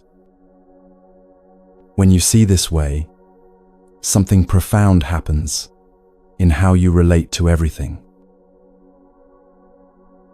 You can't harm another without harming yourself, because there is no separate self and separate other There's only mutual arising, interbeing, formations, depending on formations. When you hurt someone, you're hurting the web you're part of, which means you're hurting yourself. Not because of some mystical karmic law, but because you and they are aspects of one interconnected reality. You can't grasp and hold anything because there's nothing solid to grasp. Everything is transformation happening. Everything is already in process of becoming something else. The moment you try to freeze and hold is already gone, already becoming the next moment. You can appreciate, you can be present, you can love, but you can't freeze moments or make formations permanent, because formations by their nature are temporary gatherings that will separate. You're not alone, not separate, not isolated in an indifferent universe. You're interbeing with everything. You're mutual arising with the whole cosmos. Every breath connects you to trees across the world, producing oxygen. Every bite of food connects you to sun and rain and soil, and countless workers. Every thought connects you to every teacher and parent, and experience that shaped your mind, and to the evolutionary history that created minds capable of thought. You're not a separate thing trying to exist in a world of other separate things. You're an aspect of the whole, temporarily manifesting in this form, part of the vast transformation that is reality. This is what the Buddha meant by formations, and why he chose that word instead of things. Things implies permanence, separation, independent existence. Formations implies process, interbeing, mutual arising, temporary gathering, and eventual separation and regathering in new forms. This is what right view sees that ordinary view misses. Not that nothing exists, but that things exist differently than ignorance makes them appear. They exist as formations, as verbs happening, as processes unfolding, as temporary dances of conditions that came together and will separate and come together again in new configurations. This is the freedom beyond being and non-being. Not that you exist as a separate entity, and not that you don't exist at all, but that you exist as interbeing, as formation, as part of everything, never born because you were never separate, never dying, because transformation continues forever. When you refresh your view this way, when you see formations as formations rather than as things, when you see yourself and others and everything as mutual arising rather than as separate, independent entities, you're free. Free from the fear of non-being that haunted Shakespeare. Free from the desperation to prove you exist, to defend your existence, to make yourself solid and permanent. Free from the exhausting work of maintaining the illusion of a separate self. free from the loneliness that comes from thinking you're isolated and alone. You're here, breathing, part of the vast web of interbeing, a formation among formations, a verb among verbs, transformation happening, never separate, never alone, never truly born, and never truly dying, already free if you can just see clearly. This is what you're actually looking at when you see with clear eyes. Not things, but formations. Not separate entities, but interbeing. Not being or non-being, but the freedom beyond both.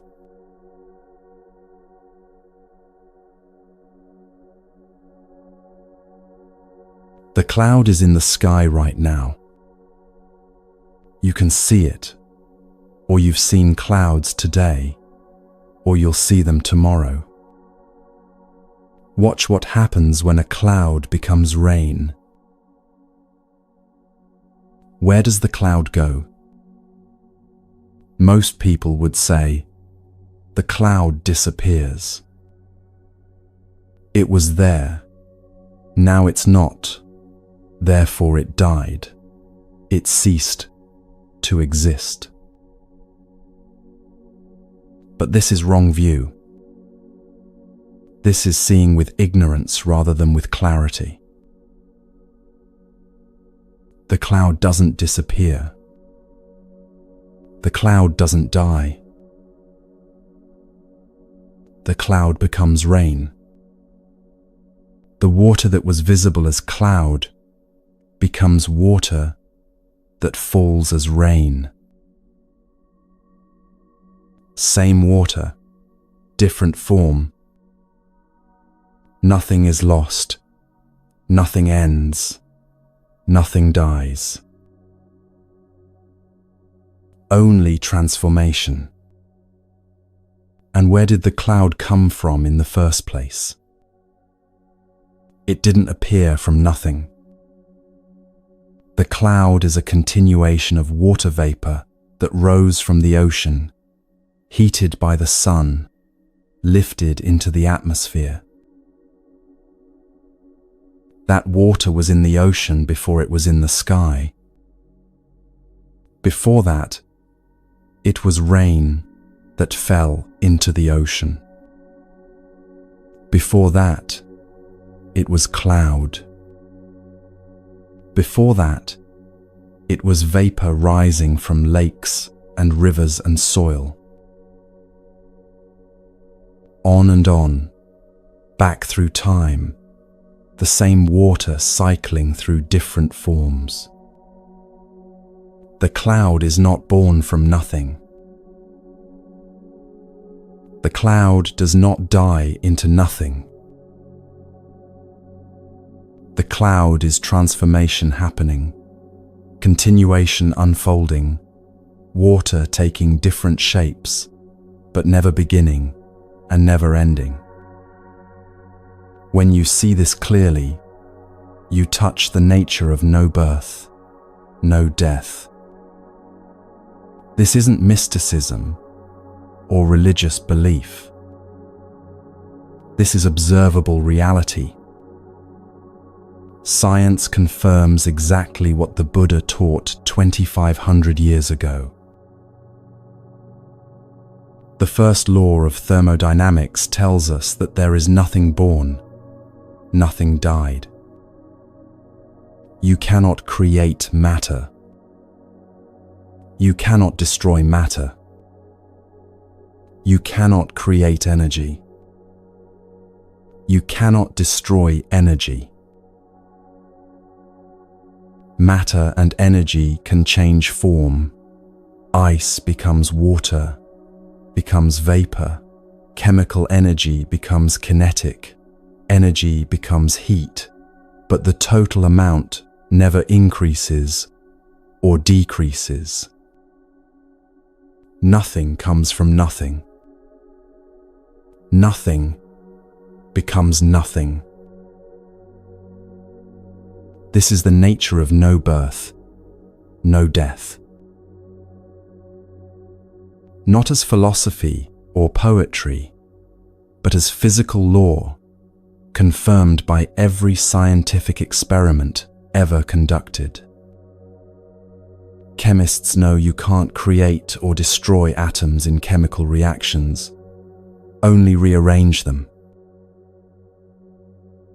Physicists know you can't create or destroy energy, only transform it from one form to another. Biologists know that organisms don't appear from nothing and don't disappear into nothing. They're temporary arrangements of matter that was there before and continues after. And we are made of matter and energy. Every atom in your body right now existed before you were born. The calcium in your bones was forged in the core of dying stars billions of years ago. The iron in your blood was created when massive stars exploded as supernovas. The carbon that makes up most of your body cycled through countless other organisms before becoming you, through plants and animals and bacteria and fungi, through soil and air and water, on and on through millions of years. The oxygen you breathe right now was produced by trees and algae yesterday or last week. The water in your cells fell as rain, was drunk by you, absorbed into your bloodstream. The proteins building your muscles right now came from food you ate, that came from plants, or animals that came from soil and sun and rain. Nothing in you is new. Nothing in you was created from nothing. You are a temporary arrangement of elements that have been cycling through the universe for billions of years. The Buddha taught, we also have the nature of no birth and no death. You were never born from nothing. The elements that compose you existed before in other forms. In food your mother ate while pregnant, in plants that grew in soil, in animals that ate those plants, in rain that watered fields, in ancient seas, in primordial stellar fusion. You will never die into nothing. The elements that currently compose you will continue after, in other forms, returning to soil, nourishing plants, entering other organisms, evaporating into air, cycling endlessly through the great transformation that is reality.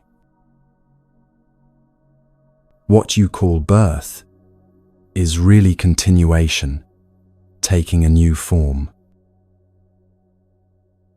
What you call death is really continuation, taking another form. Nothing begins, nothing ends. Only transformation. This understanding isn't meant to be intellectual knowledge you file away.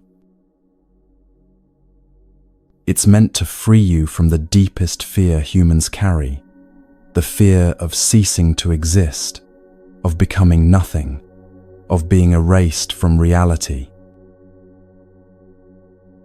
When you see clearly that you have the nature of no birth and no death, this fear dissolves. Not because you believe in an afterlife or reincarnation or anything requiring faith, but because you see directly that the very premise of the fear is false. You can't cease to exist because you never existed as a separate, independent entity in the first place. You exist as a formation, as a temporary gathering of elements, as a process unfolding, as interbeing with everything. And formations don't die, they transform. This Christmas season brings a particular kind of celebration. Every December, people celebrate birth. The birth of Christ in Christian tradition, or simply the symbolism of new life, new beginnings, fresh starts that the season represents. Christmas morning, children waking early, running to see what's under the tree, tearing open wrapping paper to discover what's inside. The joy of new things. New toys, new clothes, new books, new gadgets. Everything shiny and fresh and just born into their possession. But what is actually new? What is actually born? Look at any gift more closely. That toy was manufactured in a factory from plastic, that came from oil, that formed over millions of years, from ancient organisms that died and were compressed under the earth.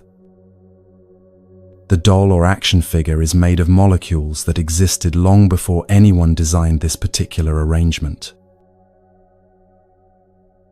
The electronics contain metals extracted from mines, refined from ore, shaped into circuits, all matter that existed in different forms, now temporarily arranged as phone or tablet or game. The book is paper from trees, ink from pigments, ideas from the author's mind, but the trees grew from soil, enriched by decomposition. The author's ideas came from everything they read and experienced. The ink's molecules existed in other forms before. Nothing in the book is born from nothing. It's all continuation, all transformation, all matter and energy taking new shapes. Even the wrapping paper that gets torn off and thrown away, it doesn't die. It goes to a landfill or recycling center where it breaks down into cellulose fibers that become soil or new paper. The matter continues. The molecules persist. Nothing ends. The joy children feel opening presents is real. The newness they experience is genuine. But it's newness of arrangement, not newness of substance. It's new to them, new in this form, but not new in the sense of having been created from nothing. This isn't meant to diminish the joy. Understanding the truth doesn't make Christmas morning less beautiful. It makes it more beautiful because you see what's actually happening, not isolated objects appearing from nowhere, but the entire universe arranging itself in new patterns, the great dance of transformation, expressing itself as wrapped boxes under trees. Think about what birth actually means. When a baby is born, we say, a new person has come into existence. But has anything actually been created from nothing? The baby is made of cells that came from the mother's body, nourished by food she ate, built from nutrients that came from plants and animals that came from soil and sun. The DNA that codes for this baby's body came from parents, grandparents, ancestors, stretching back through evolutionary time. The consciousness that will develop in this baby's brain will be shaped by everything it experiences, every word it hears, every relationship it forms. Nothing is born from nothing. Birth is continuation taking a new form. Birth is the universe arranging itself differently, not something appearing from nowhere. Christmas as symbol of birth points to something true, but not in the way most people think. The birth celebrated isn't the beginning of something from nothing. It's the continuation of what always was, taking a new form, manifesting in a new way. In Christian tradition, Christmas celebrates divinity becoming flesh, the eternal entering time, the infinite taking finite form. This is actually very close to the Buddhist understanding when you see it clearly. Not that something separate called divinity decided to enter something separate called flesh, but that what always was, the nature of reality, the Buddha nature, the ground of being, manifests in this form, becomes visible in this way, expresses itself through this life. In this sense, Christmas is a symbol of awakening rather than literal birth. The light that comes into darkness isn't new light appearing from nowhere. It's the same light that always was, now visible, now recognized, now seen clearly. When you wake up to the nature of no birth and no death, when you see clearly that nothing begins from nothing and nothing ends in nothing, when you understand that everything is transformation and continuation, this is the real Christmas gift. Not wrapped boxes under trees, but freedom from the fear that haunts human existence. The Buddha taught very clearly about why people suffer. Because of ignorance, you see the world as formations, and formations appear as the phenomenal world. We see formations as separated entities. This is the root. This is where suffering begins. Not in circumstances or events or other people's actions, but in how we see. When you look at reality with ignorance, you see things as separate, independent, permanent. You see yourself as a separate self, others as separate others, objects as separate objects. You see birth as beginning and death as ending. You see gain as acquiring what you didn't have and loss as losing what you had. You see success and failure, victory and defeat, being something or being nothing. All of this is mental construction. You're living inside a world you've built in your mind, a world that doesn't match how reality actually works. And because your mental construction doesn't match reality, you suffer. It's like wearing glasses with the wrong prescription. Everything looks distorted, blurry, wrong. You bump into things because you can't see clearly where they are. You reach for objects that aren't where they appear to be. You walk through life confused and frustrated because what you see doesn't match what's there. Ignorance is the wrong prescription. It distorts reality, makes you see separation where there's interbeing, permanence where there's transformation, independent existence where there's mutual arising. And wearing these wrong glasses, you create your own suffering by trying to relate to a reality that doesn't exist the way you see it. You try to protect a separate self that isn't actually separate. You try to make permanent what is by nature impermanent.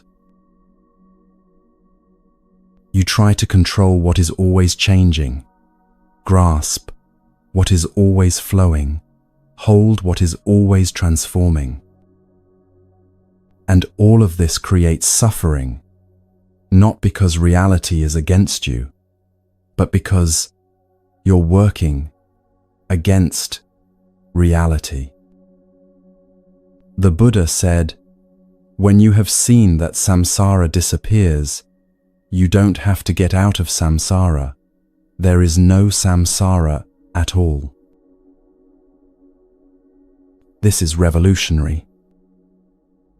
Most religious and spiritual traditions tell you that you're trapped in something: sin, suffering, illusion, the material world, the cycle of rebirth, and you need to escape. You need to work hard, pray right, practice correctly, purify yourself, transcend your humanness, die and go somewhere else. But the Buddha taught something completely different. He said samsara is a notion, not a reality. You're not trapped in suffering that you need to escape from. You're trapped in wrong seeing, and when you see correctly, there's nothing to escape from, because there was never anything trapping you except your own misunderstanding. This is a problem of knowledge. Salvation by knowledge, by insight. Not salvation by belief or faith or devotion or good deeds or ritual or prayer. Salvation by seeing clearly. By removing the wrong prescription and seeing reality as it actually is. Think about the suffering in your own life. How much of it comes from circumstances, and how much comes from how you see circumstances? Someone speaks sharply to you. The actual event, sound waves forming words, lasts a few seconds.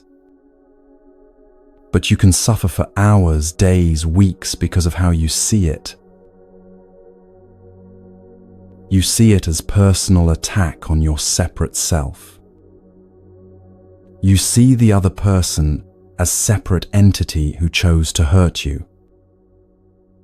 You see yourself as victim, them as aggressor, the situation as proof that you're not valued or respected or loved. All of that is mental construction. You've built an entire story from a few seconds of sound waves. And you suffer from the story you built, not from the sound waves themselves. Or you lose your job. The circumstance is that you no longer go to that office and receive that paycheck. But the suffering comes from seeing yourself as someone who has failed, who is now less valuable, who might not be able to survive, who has lost their identity and worth. All mental construction built on top of a simple circumstance. Or someone you love dies. The grief is real. The loss is real. The absence is painful. But how much of the suffering comes from seeing death as absolute ending? From believing that the person was a separate, independent entity that has now been erased from existence? From thinking they went from being to non-being, from existence to nothingness. When you see clearly that nothing is born and nothing dies, when you understand that the person you loved was a formation of elements that existed before and continue after, when you recognize that what you called them was never a separate, permanent entity, but a temporary manifestation of the whole, the grief doesn't disappear, but it transforms. You're not grieving someone who disappeared into nothing. You're grieving a form that changed, a pattern that rearranged, a wave that returned to ocean. And you can see that the elements that formed that person continue. The matter persists in other forms. The energy continues its transformations. The influence they had on you and others continues rippling outward. Nothing was actually lost because nothing was ever separate to begin with. This doesn't mean you don't feel pain. It means you're not suffering from illusion on top of pain. You're not adding the story of permanent loss to the reality of change. You're not creating additional suffering by believing in separation and permanence that never existed. The Buddha's teaching about no birth and no death isn't meant to comfort you with pleasant beliefs. It's meant to show you reality so clearly that fear dissolves, not because you believe something comforting, but because you see there was never anything to fear. Now we come to something the Buddha himself addressed directly, the traditional teaching about how suffering perpetuates itself. In Buddhist texts, you find the 12 links of dependent origination, often presented in a chain. Because of ignorance, there are formations. Because of formations, there is consciousness. Because of consciousness, there is name and form, and so on, through 12 links, ending with aging and death. This teaching is meant to show how suffering arises and continues, how samsara perpetuates itself. But the traditional linear presentation has many weaknesses. Serious weaknesses that Thich Nhat Hanh pointed out directly. First, presenting it as a linear chain gives the impression that ignorance is the first cause. that everything begins with ignorance, and if you could just eliminate that first cause, everything else would collapse. But according to Buddhist insight, there is no first cause.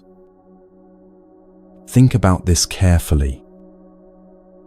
If there were a first cause, something that exists without being caused by anything else, then that first cause would itself need a cause. Why does it exist rather than not exist? What made it come into being? If you say it just exists without cause, you've violated the very principle you're using to explain everything else. This is why the notion of first cause is contradictory to itself. If everything needs a cause, then the first cause needs a cause. If not everything needs a cause, then why assume anything needs a cause? The whole concept falls apart under examination. The Buddha taught that every cause is at the same time an effect. The cloud causes rain, but the cloud is an effect of evaporation. Evaporation causes vapor to rise, but evaporation is an effect of sun's heat. Sun's heat causes evaporation, but sun's heat is an effect of nuclear fusion. Nuclear fusion causes heat, but fusion is an effect of gravity compressing hydrogen. On and on. Every cause is also an effect. Every beginning is also a continuation. Nothing starts from nothing. So ignorance isn't the first cause of suffering. Ignorance is itself caused by not being taught to see clearly, by being surrounded by others who see wrongly, by habits built over years, by neurological patterns that developed through evolution, by cultural conditioning, by language structures that reinforce separation and independence. The 12 links don't work in a linear chain. They work in a web, each one strengthening all the others. Ignorance creates formations that we see wrongly, and seeing formations wrongly strengthens ignorance. Wrong seeing creates craving, and craving strengthens wrong seeing, because we become invested in what we crave and see reality through that filter. Craving creates grasping, and grasping strengthens craving, because the more we grasp, the more we feel we need. Every link reinforces every other link, not in a line, but in a self-perpetuating system where everything holds everything else in place. This is actually how suffering works in experience. You don't follow a neat path from ignorance to suffering. You're caught in a web where every wrong view strengthens every other wrong view, where every bit of clinging reinforces every other bit of clinging, where the whole system holds itself in place through countless interconnections. And here's the revolutionary insight. You don't need to escape from this system, because there is no system to escape from. The 12 links are a description of wrong seeing. They describe what happens when you see reality with ignorance. They describe the world as it appears through the wrong prescription. But they're not describing something real that you're trapped in. They're describing the illusion you're living inside. When you see clearly, the 12 links disappear. Not because you've broken the chain, or escaped from the wheel, or worked your way through the links one by one, but because you see there was never any chain, or wheel, or system to be trapped in. It's like waking from a nightmare. In the nightmare, you're being chased by monsters through an endless maze. The maze is real within the dream. The monsters are terrifying within the dream. The feeling of being trapped is absolute within the dream. You run and run, but can't escape because the maze has no exit and the monsters are faster than you. But when you wake up, you don't escape from the maze or defeat the monsters or find the exit. You see that there was never any maze. The monsters were never real. You were never trapped because the entire thing was mental construction, a dream your mind created. This is what the Buddha meant when he said that when you have seen samsara disappear, you don't have to get out of samsara. There is no samsara at all. Samsara is the word for the wheel of birth and death and suffering that you believe you're trapped in. The endless cycle of being born, suffering, dying, being reborn, suffering again, on and on without escape. But it's not real. It's a notion. It's how reality appears when you see it with ignorance, like how a nightmare appears real while you're dreaming.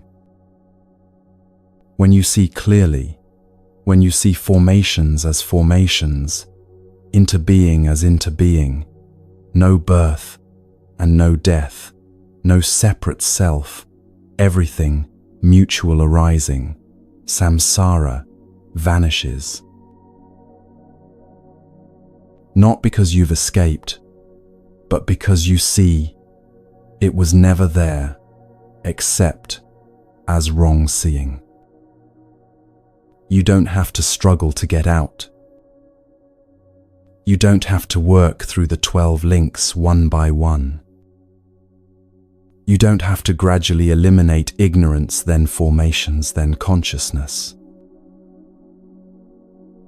You just have to see clearly, and in seeing clearly, the whole illusion collapses instantly. This is why the Buddha emphasized right view above everything else. Not right behavior, not right meditation, not right concentration, though all of these matter and support each other. But right view first, because right view is seeing clearly, and seeing clearly dissolves the illusion that creates all suffering. This Christmas season, you have an opportunity to practice this seeing. When you light a candle, watch the flame. See that the flame isn't a thing but a process. Wax, vaporizing, mixing with oxygen, igniting, releasing heat and light. See that the flame doesn't exist separately from wax and wick and oxygen and heat. See that nothing is born when you light the candle. The energy in the wax existed before as chemical bonds in molecules formed from ancient sunlight stored in hydrocarbons. See that nothing dies when you blow the candle out. The energy continues as heat dispersing into air and light that already traveled outward at the speed of light. When you see family members, look clearly at how you're seeing them. Are you seeing them as separate, independent entities? Are you seeing them as permanent selves that should be a certain way? Are you seeing them as objects that either meet your expectations or disappoint you? Are you seeing them through the lens of past conflicts or future hopes rather than as they actually are in this moment? Or can you see them as formations, temporary gatherings of elements, processes unfolding, transformations happening, not separate from you but interbeing with you? Not permanent but changing every moment, not independently existing but arising mutually with everything else, including you. When you see clearly that they are formations, that you are a formation, that everything is formation, the quality of your relationship transforms. You're not two separate selves, bumping against each other, trying to get what you need from each other, disappointed when the other doesn't behave as expected. You're two aspects of one interconnected reality, temporarily manifesting in these forms, already connected at the deepest level, already whole, already free, if you can just see clearly. This is the deep teaching the Buddha offered. Not rules to follow or practices to perfect, or states to achieve or beliefs to adopt, but clear seeing. Seeing formations as formations. Seeing no birth and no death. Seeing no separate self. Seeing interbeing, mutual arising, everything leaning on everything else, nothing existing independently. And seeing clearly that samsara, the wheel of suffering you think you're trapped in, the cycle of birth and death you fear, the system of cause and effect that seems to bind you, is a notion, a mental construction, an illusion created by wrong seeing. When you see clearly, samsara disappears, not because you escaped from it, but because you see it was never there, except as a way of seeing, a prescription through which reality appeared distorted. This Christmas, the gift you can give yourself is clear seeing. Not comfort or consolation or pleasant beliefs to make you feel better, but the freedom that comes from seeing reality as it actually is. You are like the cloud, never born from nothing, never dying into nothing. Always transformation, always continuation, always part of everything, never separate, never alone, never truly beginning, and never truly ending. This is not belief. This is not faith requiring you to accept what you can't see. This is observable reality confirmed by both ancient wisdom and modern science, verifiable in your own experience if you look clearly. The first law of thermodynamics and the Buddha's teaching say exactly the same thing. Nothing is born, nothing dies, only transformation. When you see this clearly, really see it, not just think about it or believe it intellectually, fear dissolves. Not because you've convinced yourself of something comforting, but because you see directly that there was never anything to fear.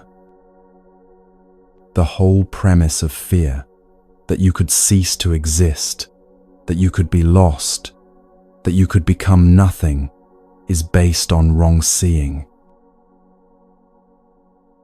You can't lose what you are because what you are was never separate to begin with. You can't die into nothing because you were never born from nothing. You can't be trapped in suffering because suffering is created by wrong seeing, and wrong seeing dissolves instantly in clear seeing. This is the freedom beyond birth and death. This is the peace beyond understanding. This is what Christmas really celebrates, not the birth of something from nothing, but the light of clear seeing, illuminating what always was, the awakening to reality as it is, the end of the nightmare of separation, and the beginning of seeing clearly.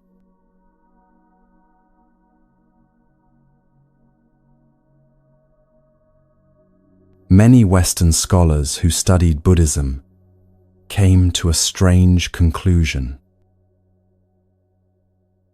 They read the ancient texts, learned about nirvana, studied the Buddha's teachings, and decided that nirvana is eternal death. According to their understanding, a Buddhist practitioner might experience some peace while still alive, maybe 20 or 30 years of calm before they die. But the real goal, the final nirvana, comes only after death, when they die forever and never come back. No rebirth, no return, just absolute extinction. Nothing. Eternal death. This interpretation has caused tremendous confusion about what Buddhism actually teaches. It makes Buddhism sound like a religion that worships death, that sees existence as so terrible the only solution is to stop existing altogether. It makes nirvana sound like the ultimate escape, not just from suffering, but from life itself. It makes practitioners look like people who are so afraid of life that they're working toward their own extinction. But this is completely wrong. This is a fundamental misunderstanding that comes from reading texts without practicing, from studying concepts without experiencing reality, from trying to understand Buddhism through the lens of Western ideas about existence and non-existence. The Buddha never taught that the goal is to stop existing. He taught that the goal is to stop seeing wrongly. There's a big difference. When you stop seeing wrongly, you don't disappear. You see clearly what was always true. You don't escape from life. You finally experience life as it actually is, without the distortion of ignorance. You don't die into nothingness. You wake up to reality as it always was, is, and will be. Thich Nhat Hanh used a metaphor to explain why people can know the truth intellectually but still suffer. He said it's like someone who has found a well so deep they know there is water. They can see the water down there at the bottom of the well, far below where they stand. They know it's there. They even know that water could satisfy their thirst, could cool them, could sustain their life. But they don't have an instrument to get the water from down there, up here to drink. So they remain thirsty, even though they know there's water. They remain thirsty, even though they can see the water with their own eyes. They remain thirsty, even though they could describe the water to others, could point to it, could explain its properties. The knowledge doesn't help because they can't access what they know. This is the situation many people find themselves in with the Buddha's teaching about no birth and no death. Scientists know the first law of thermodynamics. Nothing is created, nothing is destroyed. Matter and energy only transform. They know this intellectually. They can explain it. They verified it through countless experiments. They teach it to students as established fact. They've built entire fields of physics and chemistry on this foundation. But they still fear death. They still suffer from the terror of ceasing to exist. They still lie awake at night, anxious about their own mortality and the mortality of people they love. They still feel the sharp pain of loss when someone dies, still grieve as if that person has been erased from existence completely. Why? Because knowing something intellectually is different from living it. Because seeing water at the bottom of a well is different from drinking it. Because understanding a truth conceptually is different from experiencing that truth in your body, your breath, your moment-to-moment awareness. Because you can know something with your mind, while your whole being still operates as if the opposite is true. The Buddha's teaching is not about accumulating knowledge. It's about transforming how you experience reality. It's about bringing the water up from the well so you can actually drink it, not just know it's there. It's about making the truth real in your lived experience, not just real as an idea you can explain. This is why practice matters. This is why meditation, mindfulness, ethical living, and moment-to-moment awareness are essential, not optional. You can read every Buddhist text ever written, memorize every teaching, understand every concept, and still suffer if you don't practice bringing the teaching into lived experience. You'll be like the person staring at water in a deep well, knowing it's there, but unable to drink. Nirvana is not something that happens after you die. Nirvana is freedom that's available right now, in this moment, with this breath.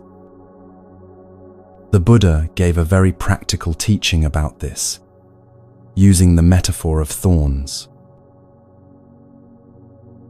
When we step on a thorn, when we get the thorn inside our flesh, we suffer. The thorn causes pain. It's stuck in there, and every step hurts. Every movement reminds us it's there. The pain is constant, a sharp reminder with each movement that something is wrong, something needs attention. We think there will be no peace unless we take it out. And when we are able to take the thorn out, we feel wonderful. That relief, that release, that sudden absence of pain, that is freedom. That is nirvana. Every affliction is like a thorn stuck in your flesh. Anger is a thorn. It causes pain with every thought, every interaction, every memory that triggers it. Fear is a thorn. It causes suffering constantly, making you tense, anxious, unable to rest. Loneliness is a thorn. It aches constantly, a dull, persistent pain that colors everything. Despair is a thorn that makes every step heavy. Anxiety is a thorn that never lets you settle. Jealousy, resentment, hatred, greed, all thorns causing suffering, all removable. To remove afflictions like fear, anger, despair, loneliness is possible. Not through some far-off enlightenment that comes only after decades of meditation in monasteries. Not through death and eternal extinction. Not through becoming a completely different person who never experiences difficulty. But right now, this moment, by recognizing the thorn and gently, carefully removing it. When you're angry and you recognize the anger, stop, breathe with it, understand what conditions created it, see it clearly as a formation arising from causes and not as who you are, and it dissolves. That's one thorn removed. In that moment, you experience freedom. In that moment, you touch nirvana. Not forever, not permanently, but really. Real freedom, real relief, real peace. When you're afraid and you turn toward the fear, instead of running from it, sit with it without being controlled by it. See it clearly as a mental formation arising from conditions and not as reality itself, and it loosens its grip on you, transforms from terror into just sensation and thought. That's one thorn removed. That's nirvana. Available now. When you're lonely and you practice coming home to yourself, connecting with your breath and body, recognizing you're never actually separate from everything because you're interbeing with the whole cosmos, and the desperate quality of loneliness shifts into something else, something bearable, something that doesn't control you. That's one thorn removed. That's nirvana. Nirvana isn't one big thing that happens all at once after you've achieved perfect enlightenment and never suffer again. Nirvana is many small freedoms, each one real, each one available now, each one accessible through practice. It's the accumulation of thorns removed, moments of freedom experienced, times when you're not caught in suffering, even though suffering-producing conditions are present. If you feel free in life, that is nirvana. Not if you feel free after death. Not if you achieve permanent freedom that never wavers. Not if you become so enlightened you never experience difficulty. If you feel free now, even for a moment, even partially, even while other thorns remain, that is nirvana. This completely changes what practice means. You're not practicing to achieve some distant goal. You're practicing to experience freedom now. Every thorn you remove, every affliction you release, every moment you're not caught in fear or anger or despair, that's the goal realized. That's not preparation for nirvana later, that is nirvana. This is why the Buddha emphasized practical training in how to live. Not just philosophy or meditation techniques, but ethical guidelines for daily life that reflect understanding of reality and create the conditions for freedom. The 5 mindfulness trainings are a very concrete expression of the path. They're practical guidelines about how to relate to life, other beings, your body, communication, and consumption in ways that create freedom rather than suffering. They address reverence for life, true happiness, true love, loving speech, and deep listening, and nourishing awareness. But they're not rules imposed from outside by some authority. They're not commandments you follow because you're supposed to, or because you'll be punished if you don't. They're natural expressions of seeing clearly. When you truly see that everything is into being, that harming another harms yourself because there is no separate self and separate other, you naturally become more careful about causing harm. Not because a rule says so, but because you see directly that it makes no sense to hurt what you're part of. Like it makes no sense to deliberately stab your own foot, not because there's a rule against it, but because you see clearly that you'd be creating your own suffering.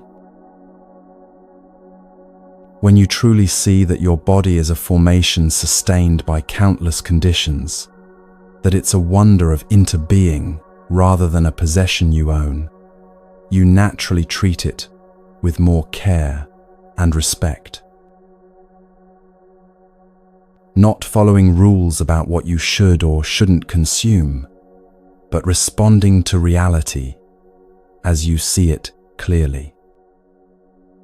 When you truly see that your words create effects that ripple outward, affecting everyone and everything they touch.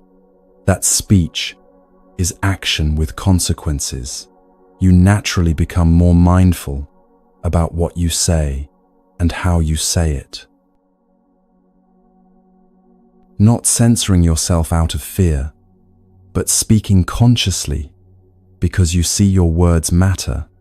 They create reality. They can heal or harm. The Buddha taught, if we really try to live according to the 5 trainings, we can experience freedom and nirvana every moment. Every moment. Not after 20 years of practice. Not after you die. Not after you achieve some special state of consciousness. Every moment you live in alignment with reality as it is, you experience freedom. Every moment you're not creating thorns or getting stuck on thorns, you're touching nirvana. This Christmas season offers countless opportunities to experience this freedom if you're present to them. Christmas Eve, late at night, the house finally quiet. Everyone else has gone to bed. The dishes are done. The presents are wrapped. The preparations are complete. The tree lights glow softly in the darkened room. You sit there alone and you breathe.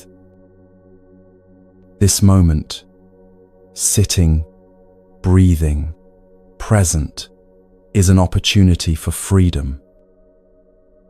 Not freedom from Christmas, or from family, or from life, or from your responsibilities,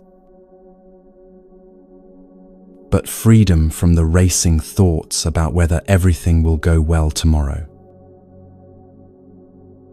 Freedom from the anxious checking and rechecking of lists in your mind. Freedom from the desperate need to make everything perfect, to control every detail, to ensure everyone is happy. You breathe and know you're breathing. You sit and know you're sitting. You're here, now, alive, not caught in past or future, not suffering from the thorns of worry and control.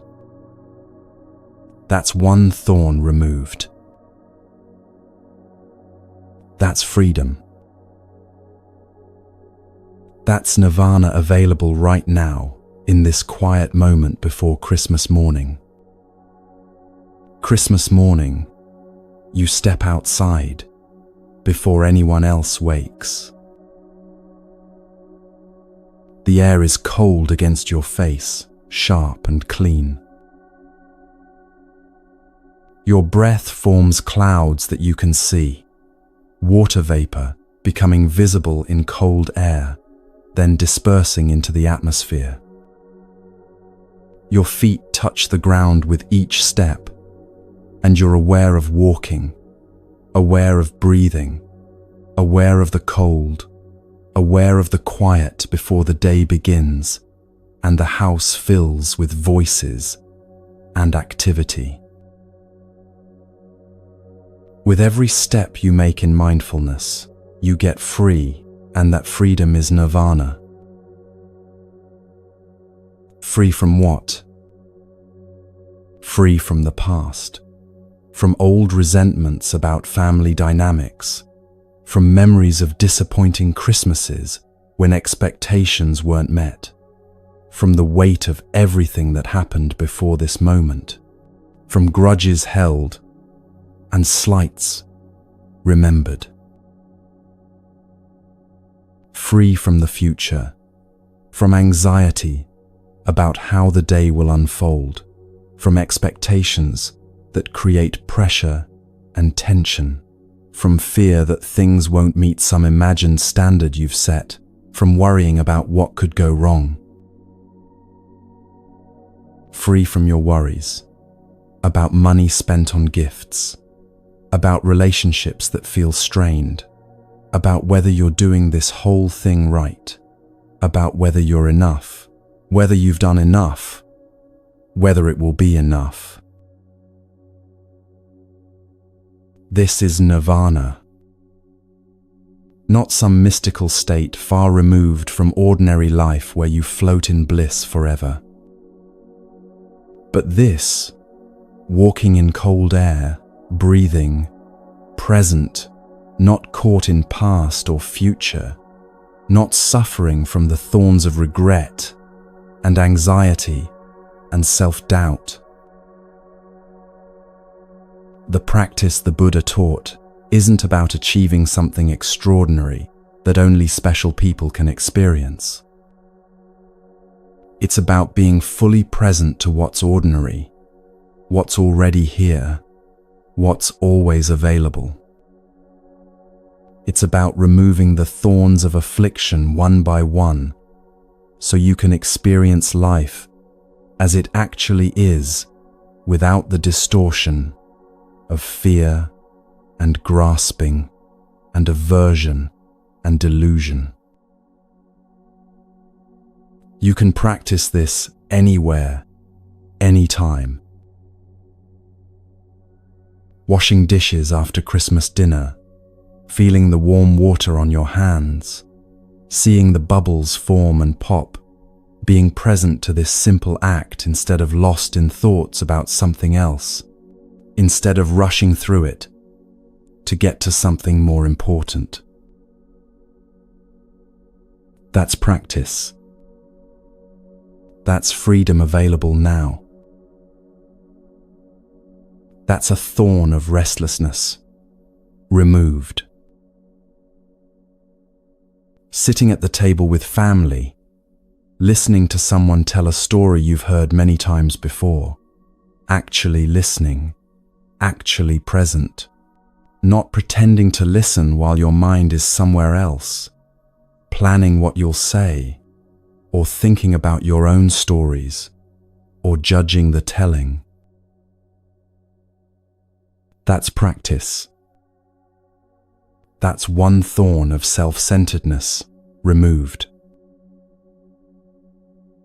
That's connection, that's freedom, that's nirvana in the midst of ordinary family life. Feeling irritation arise when things don't go as planned, recognizing the irritation as it arises, breathing with it, without suppressing it or acting it out, seeing it as a formation created by expectations meeting reality, not fighting it, but not being controlled by it either, watching it transform and dissolve. That's practice. That's freedom. That's nirvana happening in the middle of imperfect circumstances. The Buddha never said this would be easy. He never promised that you'd remove all thorns permanently and never experience affliction again. He never said you'd reach a point where you're done, finished, complete, never needing to practice again.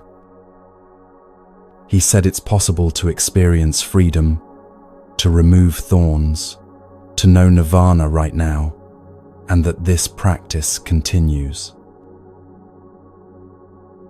The practice continues beyond this audio you're listening to. It continues into tomorrow, and the next day, and the day after that. It continues through easy times when everything flows, and difficult times when everything feels impossible.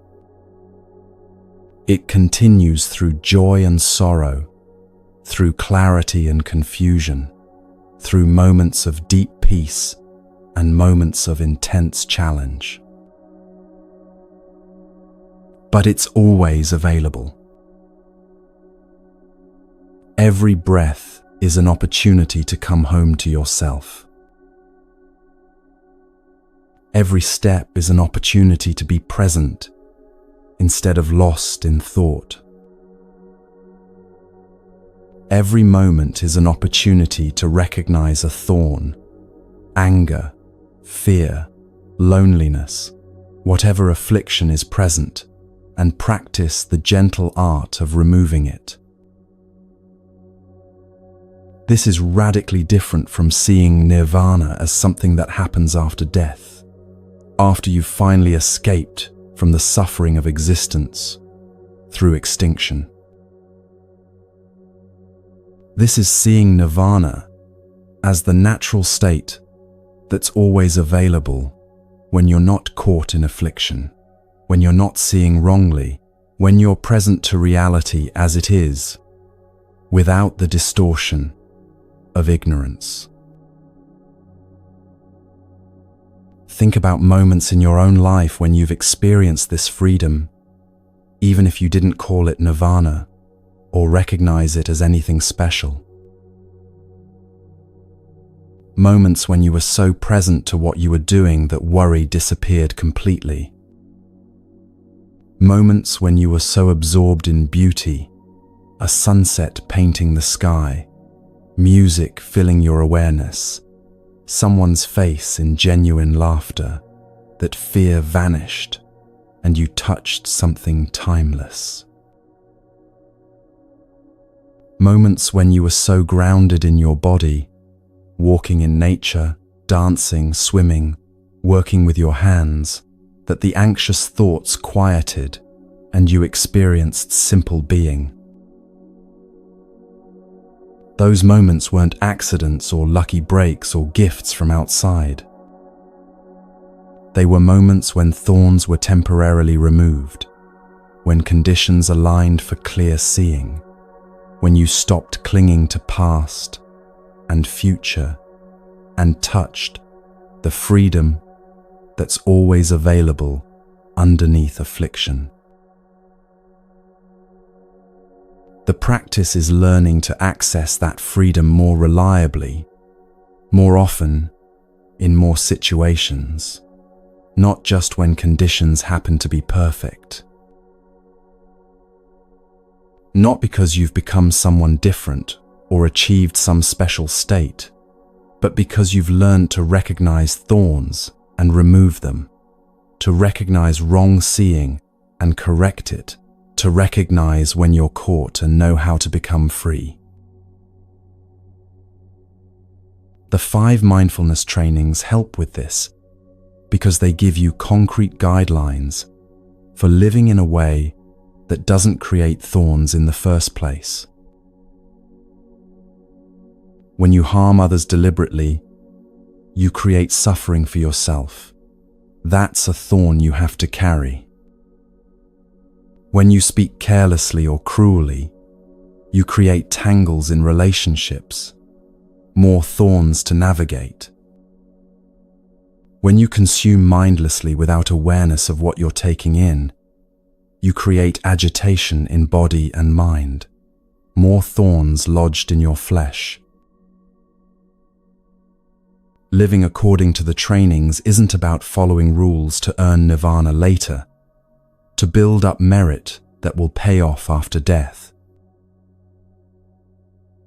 It's about reducing the number of thorns you have to remove by not creating them in the first place, by living in alignment with how reality actually works. But even when you do create thorns, and you will, because you're human and learning and living in a complex world with countless conditions, the practice is there. Recognize the thorn. Don't deny it's there or pretend you're not in pain. Breathe with it. Understand what conditions created it.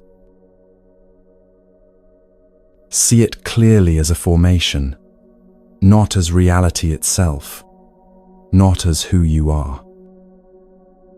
Gently work to remove it, not through force, but through understanding and awareness. Experience the freedom when it releases, when the grip loosens, when suffering decreases, even slightly. This is nirvana as the Buddha actually taught it. Not eternal death after this life ends. Not extinction of your being. Not escape from existence into non-existence. But freedom from suffering available right now through clear seeing and gentle, continuous practice. As you move through what remains of this Christmas season and into the new year, you carry this practice with you. Not as a burden or obligation that weighs you down, but as a gift you've been given, the gift of knowing there's a way to be free, the gift of understanding that nirvana isn't far away in some distant realm, the gift of recognizing that every moment offers an opportunity to remove a thorn and experience freedom. When you're stuck in traffic and frustration arises, that's an opportunity to practice. When you're with someone difficult and aversion arises, that's an opportunity. When you're alone and loneliness arises, that's an opportunity. Not opportunities to judge yourself for having afflictions or to feel you're failing at practice, but opportunities to recognize thorns, breathe with them, understand them, and experience the freedom that comes when they release their grip, even slightly. The Buddha taught this practice because he discovered it works. Not as theory or philosophy or hope or belief, but as lived reality tested in his own experience. He removed thorns and experienced freedom. He taught others how to do the same. Those people removed thorns and experienced freedom. They taught others. And on for 2,500 years, people practicing this simple but profound teaching recognize affliction, understand it, release it, experience freedom. You're part of that lineage now. Not because you've joined some organization or taken vows or committed to anything formal or official, but because you're learning what the Buddha taught and you're practicing it in your actual life with its actual challenges. Every time you stop and breathe, instead of reacting automatically, you're practicing what the Buddha practiced. Every time you recognize a thorn and work to remove it with awareness and compassion, you're doing what countless practitioners have done for millennia. Every time you experience even a moment of freedom, even partial release from an affliction, you're touching the same nirvana they touched. This is not about becoming Buddhist or adopting a religious identity or joining a tradition. This is about learning to be free from suffering. And that learning is available to anyone, anywhere, any time who's willing to practice seeing clearly and removing thorns with patience and gentleness. As this audio ends, the practice doesn't end. You take it with you into whatever comes next, the meal you'll eat, the people you'll see, the tasks you'll do, the moments of ease and the moments of difficulty that make up an actual human life. And you have tools now that you didn't have before. You know that formations are temporary gatherings of conditions, not solid, permanent things you can cling to or need to fear losing. You know that nothing is born and nothing dies. Only transformation continues endlessly. You know that you are interbeing, not separate and alone, but connected to everything. You know that samsara is a notion that disappears in clear seeing, not a trap you're caught in. You know that nirvana is available now, not after death, through the simple but profound practice of removing thorns one by one. This Christmas, this moment, this breath, this is where freedom is. Not in the past you can't change, or the future you can't control. Not in some other realm after you die. Not in circumstances finally becoming perfect, which they never will. Here now, in your actual life as it actually is, with all its imperfection and difficulty and beauty and ordinariness and messiness and grace. The Buddha's gift to you is this teaching. The gift you give yourself is practicing it, bringing it from concept into lived experience. The freedom you experience when you do, that's nirvana, available in every moment you're willing to be present, to see clearly, to recognize thorns, and gently remove them one at a time. Breathe. Feel your body breathing. Know you're alive right now. Be here now, not somewhere else in thought. This is enough. This is everything. This is freedom.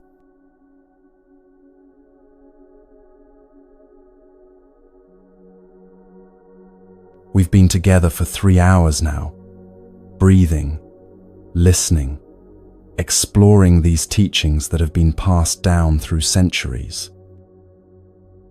Wherever you are in the world, whether it's morning or evening, whether you're alone or surrounded by others, whether Christmas has passed or is still approaching, you're part of this community of practice. The Buddha's teaching isn't complicated. Freedom starts with refreshing how you see.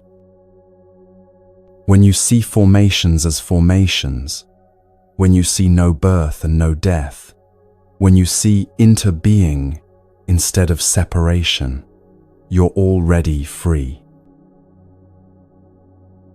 May this Christmas season bring you home to yourself. May you find the island of self through your breath and your steps. May you experience the freedom that comes from seeing clearly, from removing thorns one by one, from touching the nature of no birth and no death. This space is always here for you.